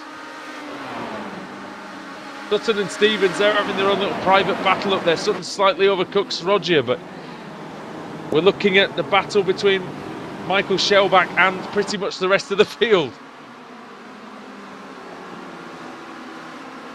Not quite one versus all, Alex, but I think when you're at the head of a train like this, it feels like that a little bit, doesn't it? Sorry, I was just teasing on the chat there as well, because that is just amazing, and we need to post that. Surely, Adam, that's got to go on the Facebook page. Already been screenshotted, Alex. Crazy. Baker braked on the grass into one of the Lesmo corners and was very lucky to escape unharmed. Hackerson's fought back beautifully, actually, to get into 5th place. And it's all calmed down. Oh, I say it's calmed down slightly. Was that Simmons getting barged wide at the Ascari? Yes, it was. From Laidler. Laidler just says, teammates in the mix there as well. Dan Blake's there, and yeah, Rusty Laidler are very severely damaged to the front and the rear. Laidler's now side by side with Mark Woodhouse. Woodhouse going on the outside of the Parabolica. I'm not sure I'd ever thought I would say that on the commentary, but there he goes. Well, the Woodhouse name has got a fine BSRTC pedigree. 1 race win. It's a fine pedigree, of course, in start line pile-ups at Montreal. Kip Stevens pushing Sutton down the straight. These guys have scampered away. 3.1 seconds clear. Oh, I'm sorry, Alex. I'm really sorry. Dan Blake was considering going fully on the grass down the straight to try and get past Laidler and Woodhouse. Dear me, what were you saying? Sorry, mate. No, it's just at the front, but it calmed down. Kip looked like he got out of the gas and just trying to stay with Sutton to make sure he gets pulled along for at least a podium. Maybe he'll go for a move on the final lap. Colin Cunniff and Alex Smolenski are very close together going through the Roger. They've got an engine or direct car for company. That's George Simmons. Smolenski trying to hang it out around the outside there, the first Lesmo. There's not going to be any grip around there from the amount of dust we've seen so far today at Monza. Oh, he's going to go around the outside of second Lesmo. There's contact, and Jamie Fluke's involved as well here in this battle, and just behind them you've got the Automatic car Scott Malcolm, and then you've got Matt Bunn in 19th. He's had a good race, a decent race at least. He's at least in reverse grid contention. Ash Sutton from 15th on the grid leading. Kip Stevens, who's won 2 titles. It's funny how in a way Kip Stevens winning 2 more titles than Ashley Sutton, but Sutton with a lot more race wins. But Sutton will never win a title in all likelihood, Adam, really. Yeah, but yeah, Kip Stevens still showing his form of old here, really keeping up with Ash Sutton. I know the slipstream is helping the sim racer driver out quite a bit, but with 2 laps to go, he's still with the MG driver. Yeah, you have to commend that, Alex, because Stevens, he always shows well in reverse grid races, but you don't expect him to keep up with Sutton, even with the slipstream. No, not at all. And he's he's doing a great job. He's using the head out there and not battling at all. And these guys are still pulling away from Newman behind as we're watching this little 5-car cluster as well. And it's going in. Newman round the outside. There's not grip out there. Oh. I suppose Stevens, Alex, could have a go on the final lap if he chooses. I think you've got to have an attempt, haven't you? And these two not in the showdown, of course, so they can afford to put it all on the line, really. Newman's car snaking around under braking as he tries to overtake Michael Shellback. There's Rogers, so much dust being kicked up as well. Seen that throughout the meeting. He's only the third race of 4 here on Apex Racing TV. We're almost onto the final lap, halfway around the penultimate one. Ashley Sutton leads, Kip Stevens in second. Third is Shellback, fourth is Newman. Fifth Hackerson, sixth is Dave Baker, funnily enough. And then Wojciech Svidovic in seventh, so good performance from him. Paul Smith in eighth. The top 10 in the offering here for Paul Smith in this third race of the day. Dan Kraft trying to go past Mark Woodhouse into the Ascari. Good late braking by Woodhouse. He gets into the Ascari well. But he may not It's a save him. fantastic exit. Look at that. Just amazing drive off the corner there. Just, Does he have the straight line speed? Well, I think he's going to easily do it, and he gets the slipstream of the of Dan Blake ahead as well, just to help, and clear before he even reaches the Parabolica. Yeah, Mark has to give up the position, but it's still a nice drive from him in 12th. He'll see if he can get some places as the final lap begins. But Well, Ashley Sutton and Kip Stevens, and this is maybe Stevens' time, Alex. Commit fully through the Curva Grande and attack into the Roger, maybe. that's it. You have to, I think. Got to have a go, wouldn't you? You Gotta may have a not go. get Sutton. Oh! Not very fast through the Curva Grande. Is Stevens going to have a look down the inside? Oh, he is. He's going. He is. In he comes. Kip Stevens. Does it? Yes. Oh, yes. And that's how to do it. Shellback and that battle's Oh, it's continuing. Oh, they're crashing. They were nearly crashing at the Roger Newman. I just saw a car bouncing over the curb and into another one, Adam. Yeah, that was Shellback. Svidovic trying to force his way through the middle of Newman and Hackerson. Hackerson turns into the second Lesmo. Is there going to be contact between the two of them? And Svidovic needs to be so careful here, Alex, because he has that big lead. Oh, off goes Fluke. Into the gravel. He Not sure continues. if anyone put him there. Here comes Stevens now into the Ascari. Now, the only question we've got to ask, has he made the move too early, Alex? Could be as Sutton tries to get the best exit he can off of there. We're going to run down into the Parabolica. It's quite a way behind. Oh, they're fighting so hard behind as well. Look at them all jinking around. Here comes Ashley Sutton. He's trying the inside. Stevens cuts him off. Sutton can't do it. Stevens is slow through the middle of the corner. He's going to have to get on the gas quickly. Who's going to make it to the line first? And it will be Kip Stevens, who beats Ashley Sutton in a straight fight to win round 127. Well, who got the position in the end? It was Svidovic just behind Hackerson and Shellback. 126. Wow. Brilliant. And Smith got 8th in the end, ahead of Andreas Katz and Dan Kraft in 10th place. Mark Woodhouse dropping down to 11th in the end. Still not What bad was from him, though, Gap really, in that first to company. 25th? How big was that gap? It was 14 seconds. And I suppose if you don't count Stevens and Sutton, there were only 10 seconds between 3rd and 25th. I mean, that's the BSRTC for you, Adam, isn't it? We say that every single week at some point, but never is it truer than at Monza. I think we're now starting to see why the organisers insisted we went to Monza with no first chicane. There's a crash on the cool-down lap. Or at least sim racer cars involved there. It's not really too surprising, is it, really? Yeah, you know what? I was quite critical of the decision to run Monza twice, but I think, I think it's a great decision in the end. We've still got another race to go, and you know, Alex, is it wrong that I'm slightly disappointed that we haven't had a pile-up yet? Yeah, it is totally wrong, but I feel you there. I'm slightly disappointed we've only got one race to go. We're only through the finishing order. Kip Stevens takes the win ahead of Ash Sutton. Ash Sutton's had quite a few cars overtake him so far tonight. Michael Shellback in 3rd, Ben Hackerson, the pole sitter, finishing in 4th place. Quite a race for him. I mean, it was in the mix throughout the entire race, really.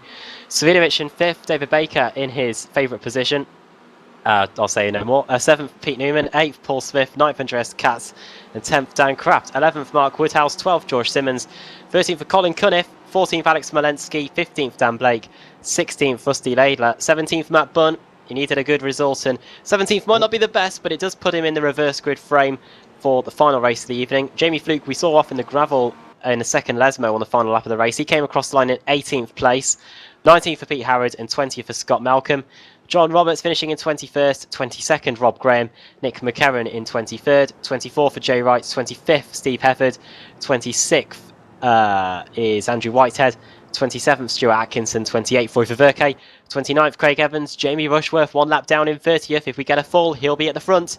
Richard Gore 2 laps down along with Diogo Melro, Simon Field 3 laps down, and then all 8 laps down. Involved in that crash on the exit of the Ascari chicane, Will Shagurva, Michael Hall, Delian Chapelevsky, Cesario Rizzo involved in another crash, and Lee Berridge.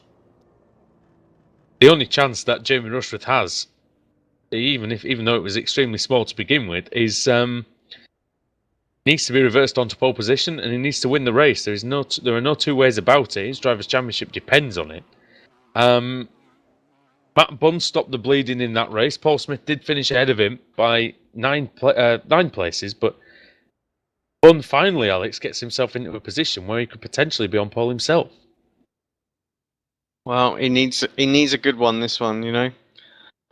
Smith's had an excellent meeting. It'll be interesting to see how close the points are at the end of this week. It was 48 points going into this race that we've just had, so Crazy it's going to be nearly halved, I would imagine, maybe more. So Bunn really has to put up a good defence, and Adam, you can tell us who's on the spinny wheel and who's got the chance to start at the front. Only for the contenders, 16 down to 25, 2 fulls. Rusty Laidler, Matt Bunn, Jamie Fluke, Pete Howard, Scott Malcolm, John Roberts, Rob Graham, Nick McCarron, Jay Wright, Steve Hefford, and if we have a full, it will be Jamie Rushworth that gets reversed onto the pole position, and he could have a chance of salvaging something for his showdown, which already looks pretty glim anyway. So over to you, Alex, round 127. Here we go then for the final time tonight. Where's it going to be? The mild little turn, just a few spins. The 4's going to go begging. It's a small one. It's only going to be 16. It is indeed 16th. Rusty Laidler gets reversed onto pole position. Dan Blake second. Alex Smolensky, who gave up a win in race 2, has the opportunity to get a race win in race 4. He'll be starting in 3rd. Colin Cunniff will be starting in 4th, and George Simmons in 5th. We have to reprogram that button as well, because Rusty said he's going to put me in the wall the next time we race together if I come and do a little jump in the Kia. So, and here I am gifting him a pole position. What's that all about? I don't know. As well, I have to point out as well that that's very important for the AM category, because Matt Bunn is going to be there and he's going to be seething. He's worked hard to get up after the first race where he, I believe he DNF'd. And 17th, just 1 place away from getting on the front. Alex, if you come and jump in the Kia, I might put you in the wall just for fun anyway. Oh, I'm going to put you all of you lot in the wall, I tell you. Quarter panels for everybody. Just going to be a destruction derby, isn't it? I'll put you in the wall first. It's going to be like the cat and mouse thing with cars, isn't it? I'm going to have to paint the car like a mouse. 3 quarter panels for everybody. I'm going to do a special livery with that written on it. Anyway. So, no, it should be like the old Switzerland skiing outfits. It should just be a great big block of cheese with Leerdammer all over it. Anyway, that's on that image. That's another story for another time. So we'll see you, everybody, after this break for race 4 from the Autodromo. And that's in Monza, here on Apex Racing TV and iRacing Live. It's the iRacing British Sim Racers Touring Car Championship.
Simulated racing can be awesome, but it can also be kind of a free-for-all. Interestingly, auto racing faced the same problem in its earlier days. Whether it was on the back roads, the beaches, or the city streets, the racing was fun. But there was always a certain level of chaos and danger, until some folks came along and put some order to all of this. Stuff like official racetracks, regulations about weight and equipment, and enforcement of standards. That's what gave us high-speed excitement, fast-paced action, and photo finishes. That's when racing became racing. The guys over at iRacing.com have made the same transformation in the world of sim racing. Sure, they've got the most accurate tracks and realistic cars out there, but that's just the start.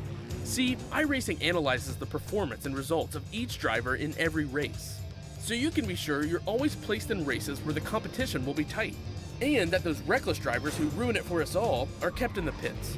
Not to mention that with over 45,000 active members already in their vast community, you can find races day and night, so you can always get in on the action.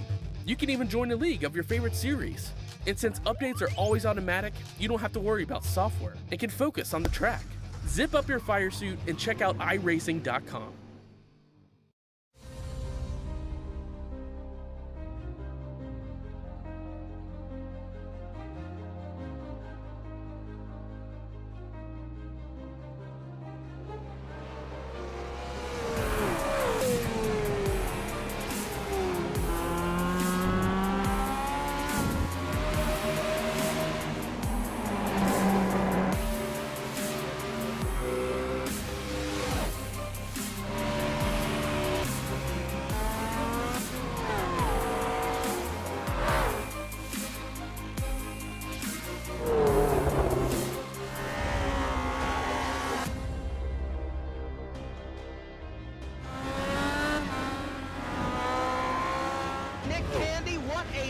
Truex in the outside, contact made. 56 slides it at a 4. Who's going to be at the stripe?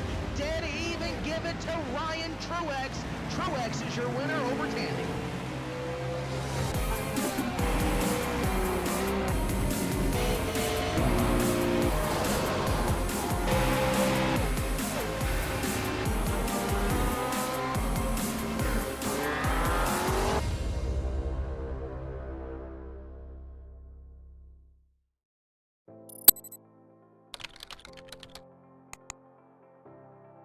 iRacing.com is a sim racing game that combines a true-to-life racing experience with an online community of virtual racers from all over the globe.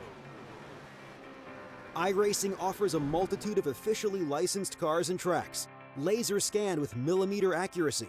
Their car models and mechanical systems are based on real-world physics and engineered in cooperation with manufacturers and race teams.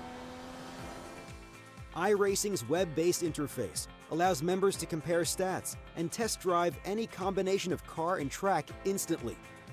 Their skill license system ranges from rookie to pro, ensuring members are always pitted against those with similar skill sets.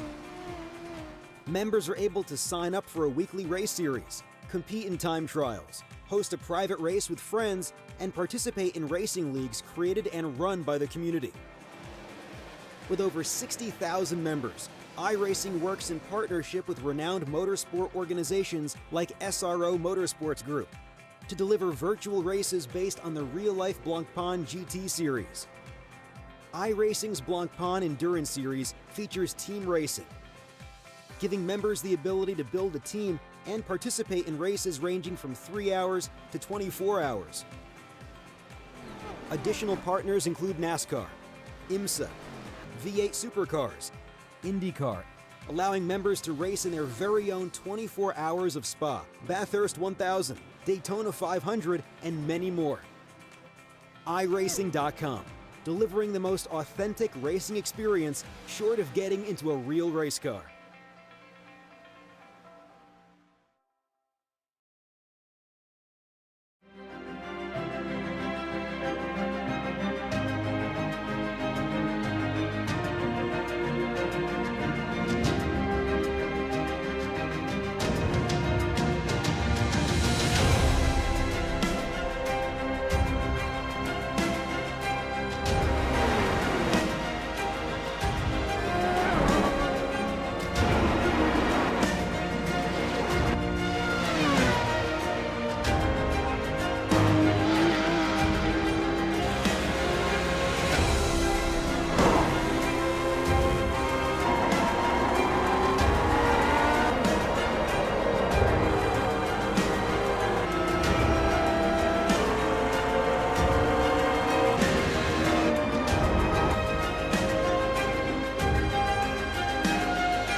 The final race of the evening here at Monza in the iRacing MSA British Sim Racers Touring Car Championship. And we have a cracker in prospect. Rusty Laidler is on pole position. Adam, if you could take us through at least the first part of the grid. We'll see how far we can get. Laidler on pole, Blake second, Smolenski's in third, Cunniff in fourth, Simmons in fifth, Woodhouse in sixth, Kraft in seventh, Katz is in eighth, Smith in ninth, and Pete Newman in 10th. 11th is David Baker, Savidovic in 12th, Ben Hackerson in 13th, 14th Michael Shellback, Ash Sutton in 15th, 16th the race 3 winner Kip Stevens, 17th Matt Bunn, 18th Jamie Fluke, 19th Pete Harrod, and running out the top 20 it is Scott Malcolm. Some big names further down the order, Jamie Rushworth in 30th, and Sterling Chapelewski starting in 35th on the grid. Vidovic's lead is 140 points into race 4, so we'll see if he can keep it now. Green, green, green. Green light is on. Poor start by Blake. Smolenski already overlapping him. He's already through, and also Cunniff and maybe Simmons as well. Dan Blake getting absolutely swamped at the start. Rusty Laidler away and into Curva Grande first. Oh, It's big happened. crash. It's Massive Paul one. Smith. It's Katz. And it's a huge one. It's Andreas Where's the Katz. safety car? Will Tregurtha is into the fans. Yeah. Oh dear. Will's he's not had the stuck on the best of wall. meetings, that's for sure. I'm sure the marshals will be very happy by his presence. Sutton's got severe damage. His car's crabbing appallingly. So that's his race done and dusted. I now can't select any drivers, so apologies, boys, if I can't see anything that's going on. Just having a little recap of the start. Let's see it again from a bit further back. Where did it Katz and start Smith. off with? Katz and Smith. They're in They're a bit of both a out. 3-wide situation. Oh no, Smith's carrying on. He needs to. But whether he gets back without a meatball, I have no idea. Oh. A lot of people dodging there as well. I didn't even really see that properly. Let's have a look. Oh, Katz did. He just moved over, didn't he? He didn't know Smith was there, I think. Because he was 4 wide. They were 4 wide. Well, Smith had reduced Matt Bunn's deficit, the deficit between him and Matt Bunn to 39 points. However, I don't know whether that's going to increase, but we're only through the order anyway, so come around to complete lap 1. It's Rusty Laidler leading Alex Smolenski, then Colin Cunniff, George Simmons, Dan Blake, and then Dan Kraft, and then Savidovic has just got by Pete Newman through Parabolic, and then David Baker. Yeah, so we have to sort of reset a little bit here. But Matt Bunn already into a good position, so that's 10th place for him. So 11th behind Mark Woodhouse, but he's going through here. And 38 goes past the 83. Good slide in the car through Curva Grande. And now here comes George Simmons to try and take the position away from car 35, and also battle for the lead. Around the outside is Laidler and Smolenski trying to get through as well. Oh, boing! Huge bounce on the curb, and we can see what that does to the momentum, Adam. Destroyed it for Laidler that time. All kicking off further back as well. Baker and Simmons. Oh, here comes George Simmons down the inside of Laidler. Oh, very close. Alexis Laidler came out of the grass, back onto the track. He almost wiped out Simmons. Just about gets in Or front. himself. That's going to have Simmons going to have the run. He's going to have a look into Ascari. It's going to be late. Going to need to be very late on the brakes if it's going to happen. Decides better of it. Look how hard Baker's defending from that big pack. Bunn and Blake, Newman, Shellback, Stevens and Fluke. Ash Sutton's out as well. I don't know if that was a first lapper. I think it was a second lapper well, it for was. Sutton. It was a first lapper, but yeah, Was he it? went back to the pits, and it was. I think it was probably too much for him. I think Roberts is Richard out Gore as well, He Hackerson. got caught up in it. He's got damage. There's a few others that are lingering at the back that you'd expect to have been sort of further up there that have struggled. So few Simmons. survived. No, but Gore Paul's- doesn't have any damage, Alex. Oh, okay, there was must have been McCarran It's, then. There was one of the Apex it's cars as McCarran. well got hit. Paul Gore's Smith car has is stopped fine. as well now, unfortunately, as well. So no points for Smith. So gutted for him. Just as he was closing in as well. Just Simmons as we switch up. Simmons on the inside of Laidler. There was very little that Smith could do either. Really. Oh, George gets a whack from behind from our championship leader. Hurry up, he says. Wojciech Swidovic. Well, I think he can see the chance of another win potentially here, but the front two will scamper away if they don't get a move on with it. Especially with Sutton being out. But it's Dave Baker that he needs to worry about, and at the minute he's covering off Dave Baker and Daniel Kraft, Adam. He's ahead of both of them. He's not ahead of Smolenski, but Smolenski is 340 points behind. So he's not the immediate threat to the championship leader. Who's this? Sorry. Pay attention. No, Smolenski. It was Alex, yeah. Smolenski's not a threat to Svidovic. Not yet. It was a shame just because he covering off Kraft was and inside Baker. the top three during the regular season. But yeah, Conniff hit him, and Smolenski goes wide and over the grass and over the gravel. Is Conniff going to allow him to rejoin the track? I don't think he will, because Smolenski's now falling down to about 3rd or 4th place. Music to the ears and the eyes of Wojciech Swidovic, Alex. Yeah, absolutely. I'm going to have a little replay of that right now so we can see exactly how that played out. So Let's that's have a look. Kind of closing in. just, It looked like a bad exit from Lesmo 2 for Alex as well, which really let Colin get the run. He looked to have a look up the inside and then just got quiet. It's just a little... nothing going on in. He just checks up in the middle of the corner and just gets a bit of a whack, and the car just sort of spears off to the right. Just a bit of a weird behaviour there, to be honest. It wasn't much of a tap at all, you know. It just looked like a little, come on. And yeah, the car fires off to the right. Shellback was bump drafting Newman down the straight. Newman's going to go around the outside of Matt Bunt. Jamie Fluke's in there as well with Shellback. So 2 by 2 here, Adam, into the Roger. Bunt just slots in there. Shellback up the inside of Fluke. Shellback and Fluke. Tell you what, these Alfa Latex cars, whenever you see them, they always seem to have damage to their cars. They're always fighting their way through the order. And yeah, Shellback getting past. Technically speaking, 2 of the championship contenders, Adam, but we really can't put them in that bracket at the moment unless silly things start happening in the last, which is 9 races now, including this one.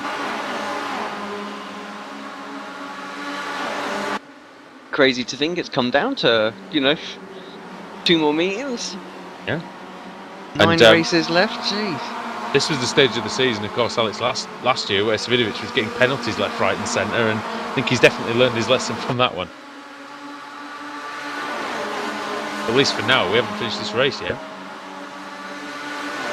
Look at that train from Newman backwards. Goodness me. That's a massive long snake. Almost stretched all the way to the Ascari, Adam. Quite a long train, yeah, and you can see also Met cars involved.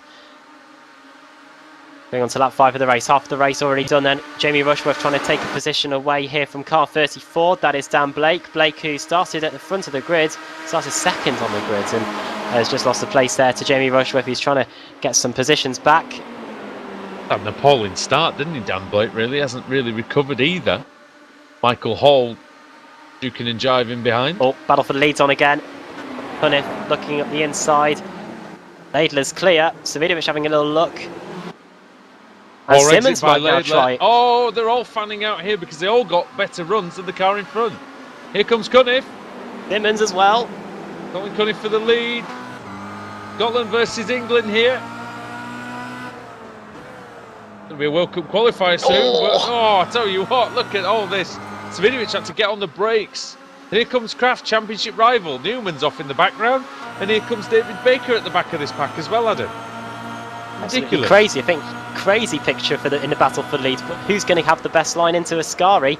It's going to be Laidler, but who's going to be in second? It's going to be just Conniff. Simmons around the outside of Svidovic. That might be a third position. I tell you what. Brilliant. I tell you what, Alex, you've raced here many, many times in World Championships and things like that. That was a hell of a move by Simmons. Yeah, that's just not easy to do. And I tell you what, and that's another example of why the Kia is so good for racing, because you can do that. No, it's Smolenski. Calm down. That's the championship over for him. Surely now. And as you opened your mouth, Alex, that it was good for racing, it's also good for crashing. Yeah, oh yeah. And it's Dan Kraft. It does do a crash well too. Oh no, it isn't finished yet as well as they fan out behind Smolenski as he rejoins the circuit. Everyone's like, oh God, that's a slow car. And he's off onto the... Oh, I think he's toast. He's done. I think your car is toast. And oh dear, he's slowing down again at that very point. So I wonder if he's just making it traditional now, Smolenski. But that's definitely spread out this group at the front. Cunniff and Simmons. Simmons bash into the side. Here comes Savidovic. Here comes Savidovic. 3 wide into Lesmo. Savidovic, is he going to risk his championship for a couple of places? Well, the answer is yes, but he does it beautifully. Risk and reward, and there's the reward for Savidovic. Oh, and Simmons tries to get Cunniff as well, and I think he's done it. No, he hasn't. Kraft has to get on the brakes. Adam, this is just brilliant racing. Can't take your eyes off it, can you? Lap 6 of the race when we get to line, we'll be starting lap 7 of 9. 3 laps to go and almost 2/3 of the way through the race. So Simmons is going to try that outside move again, and he does. So he's past Cunniff as well. Yeah, brilliant. Alex, just tell everybody at home if they're not sure about, you know, what this is, why we're doing it, let them know.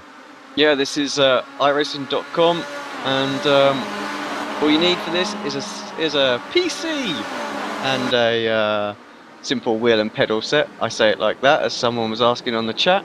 And yeah, no console is going to give you 60 cars like this on a grid.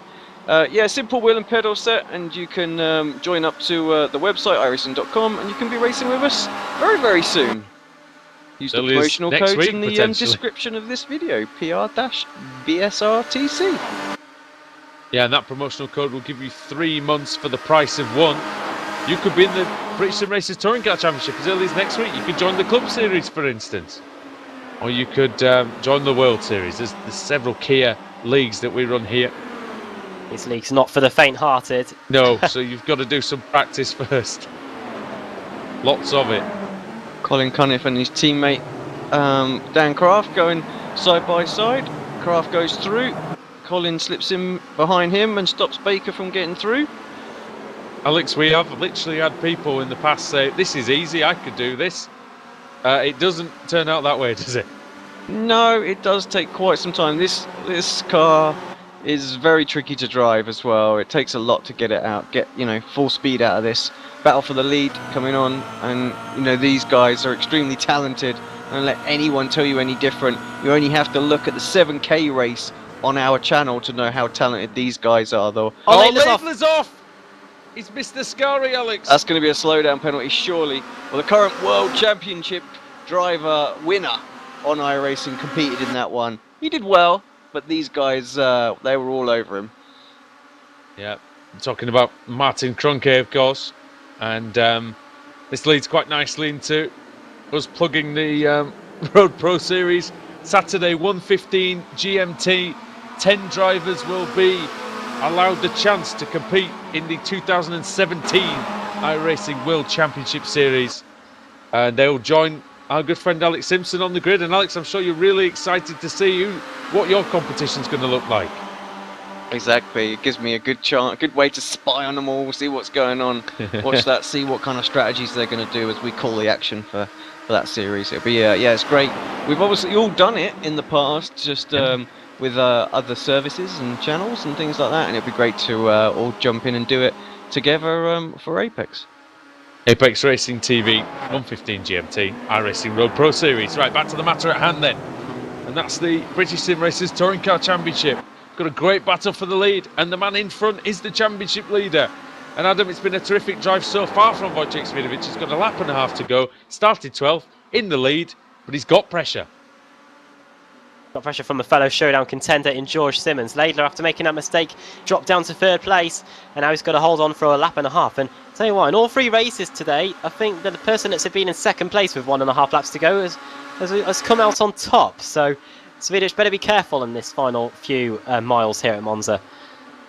Yeah, Kip Stevens most recently besting Ashley Sutton in a one-on-one. I didn't think that would actually happen, no disrespect to Kip, but Sutton's been in such good form recently that I really thought that would go differently. But Stevens having a good run here. He's off 13th.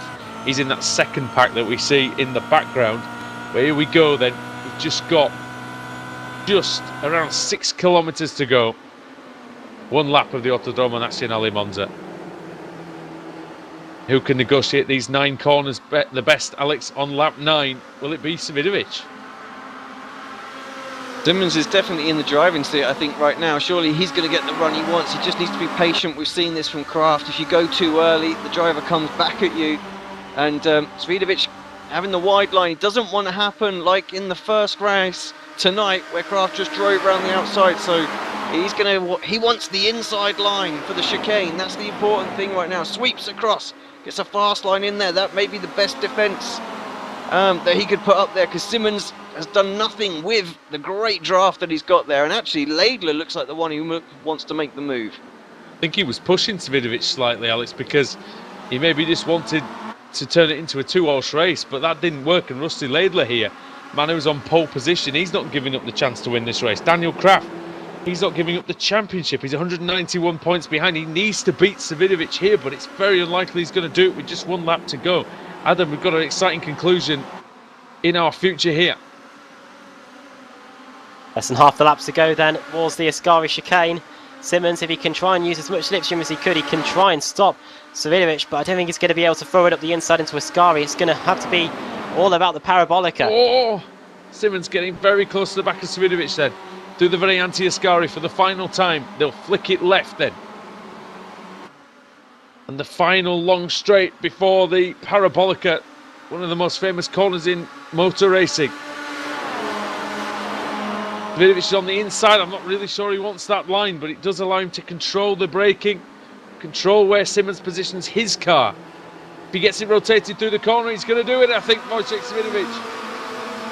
And then, yes, he's going to take one giant step towards the title, is he? Or is he going to be very close, is it? Simmons. 46 thousandths. 46 1,000ths of a second, and Wojciech Savidovic has one hand on the British Sim Racers Touring Car Championship. He gets far, far too early to say those kind of things. Andrew, talk about commentating, curse him. We've got 2 complete nights left of racing.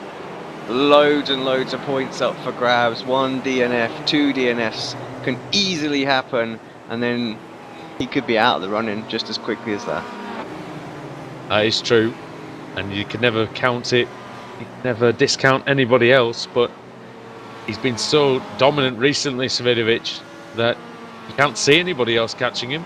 They might. I mean, he's had a lot of his rivals crash more out points recently. I mean, really, it's down to Kraft now, isn't it? But he Kraft's beats going to Kraft. be the main, and Baker again Baker's had a still good in solid second. finish. Yeah, so you know those guys got every opportunity still. One DNF from any of them really just pulls them out of this championship right now. But he Savidovic beats. might be able to hold on with his points advantage. So, but I think he'll still lose the lead. But he beats both of them again. Yep. You know, and you know, with only 8 races to go, I see your point, Alex. I really do. But just look at what happened to Smolensky there. You know, that could have so easily have been Wodge there. You know, Right next to him, I think, wasn't it? At the Yeah, time? you just, you know, anything can happen in this series at any time. You've got to push all the way to the end. I remember last season with about 4 races to go, talking to Sebastian, was like, "No, I'm not going to bother doing the next one. I've got no chance." Yeah, behind me saying it like that. Yeah, and I said to him, I said, "You've got to push until the very last race because you do not know what happens." And then look what happened. He wins it by a couple of points. And Interlagos, I suppose, Adam, is, you know, has been recently the king of the massive accidents, and I suppose if there's going to be any trouble for any of these drivers, could well be there.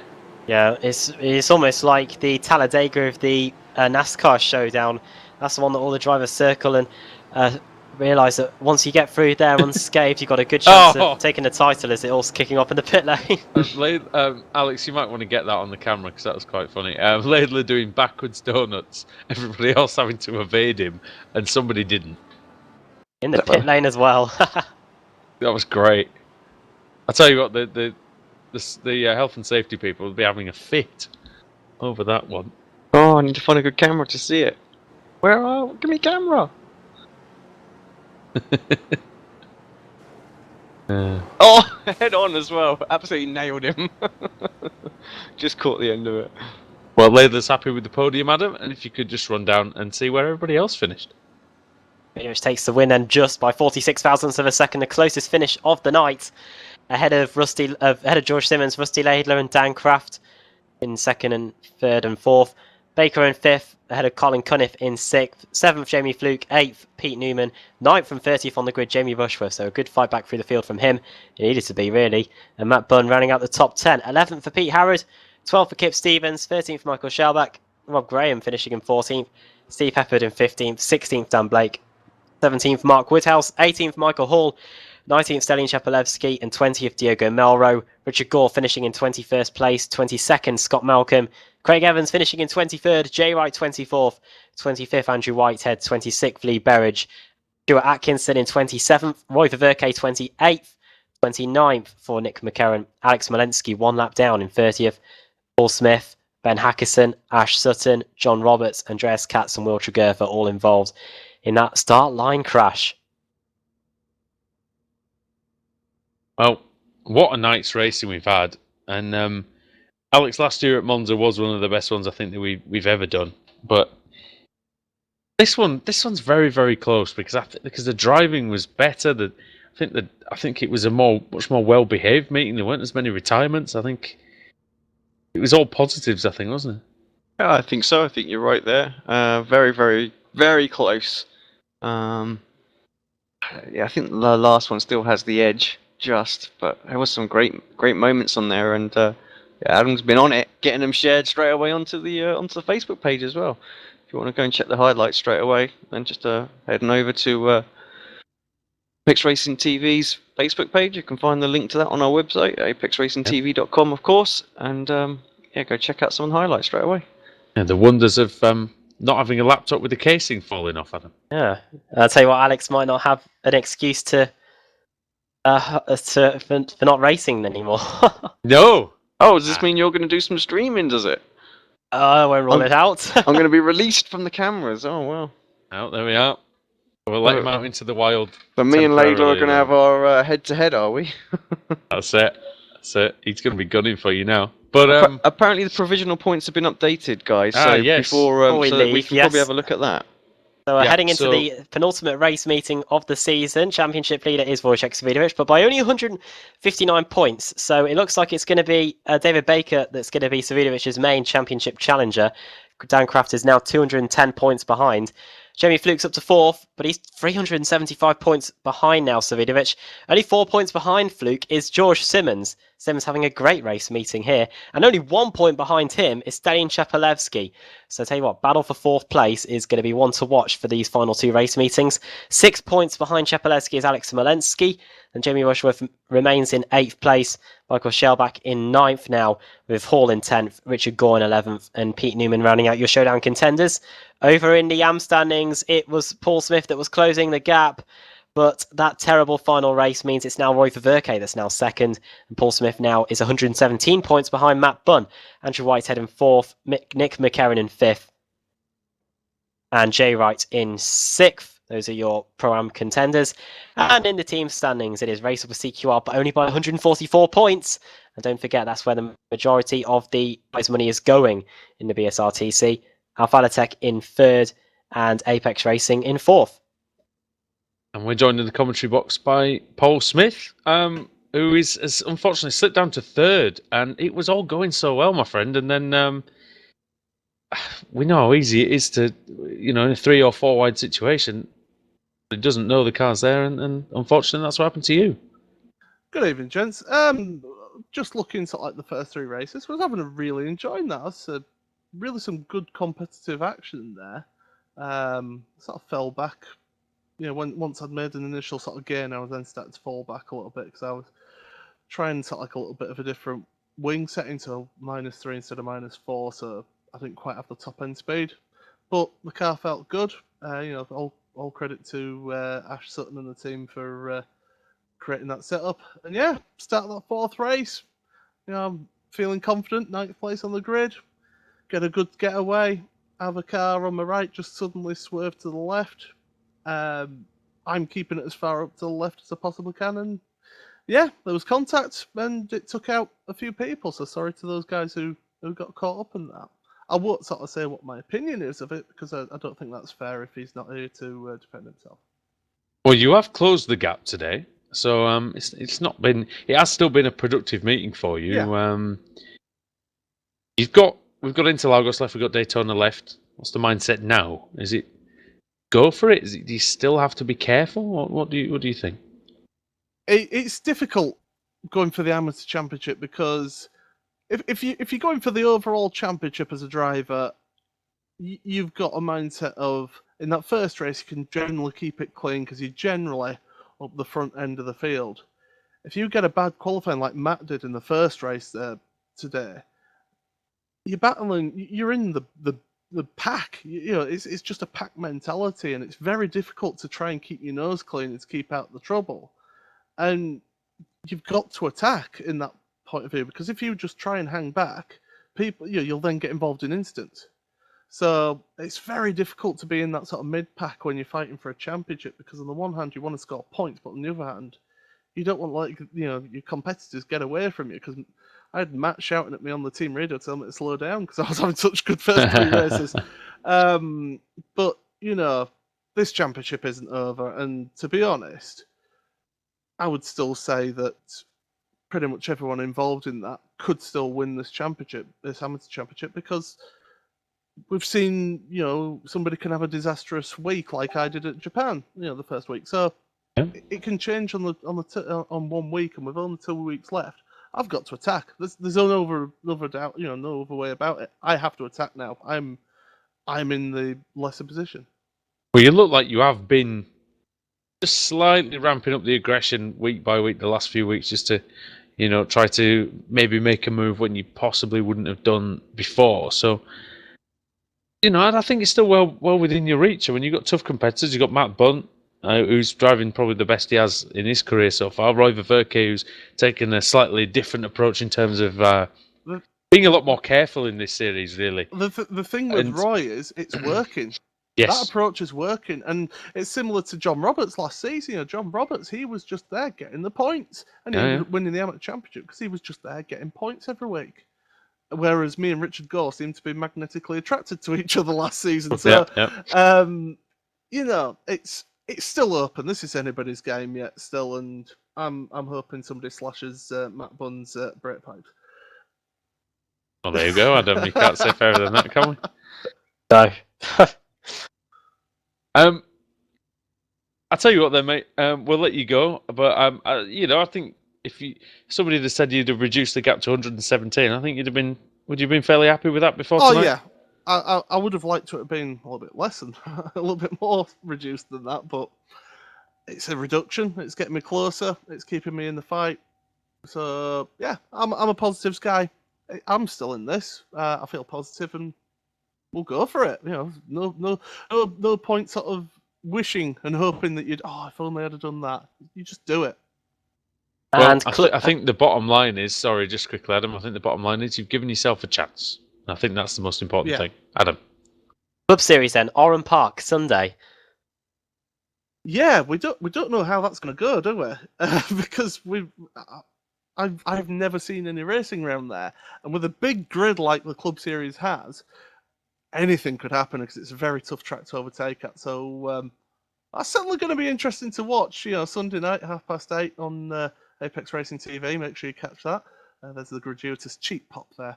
There we are. And make sure you catch me and Adam for that on Sunday night. And of course, the World Series on Saturday night as well. Hopefully see me doing God knows what, because I haven't driven Oran Park for 4 years. I haven't driven it. I'm glad I don't have to either. Yeah, we will see. We'll see how that one goes. Thanks very much, mate. As usual, No worries. It's always a pleasure. Thanks a lot, guys. See you later. Thanks, mate. Paul Smith there, Alex, and definitely, even though the championship leader in both the categories does have an advantage, again, like you said, they can't afford any big slip-ups. No, not at all. Bun had a couple of bad races, and that huge lead that he had has been absolutely slashed. I mean, it could have been even more. He was lucky today. He could have gone into the next 2 rounds absolutely with a major, major battle on his hands. So right now he knows again, 8 finishes will probably win him that championship. One slip up, we'll lose him it. All right. Simple as that. Well, on that note, which I think is a very, very good point indeed, then it's time for us to leave you then for another week. But we'll be back. We've got 2 meetings left, Interlagos and then the finale at Daytona. So from all of us here at Apex Racing TV and iRacing Live, catch you next week at the same time for more from the iRacing MSA British Sim Racers Touring Car Championship.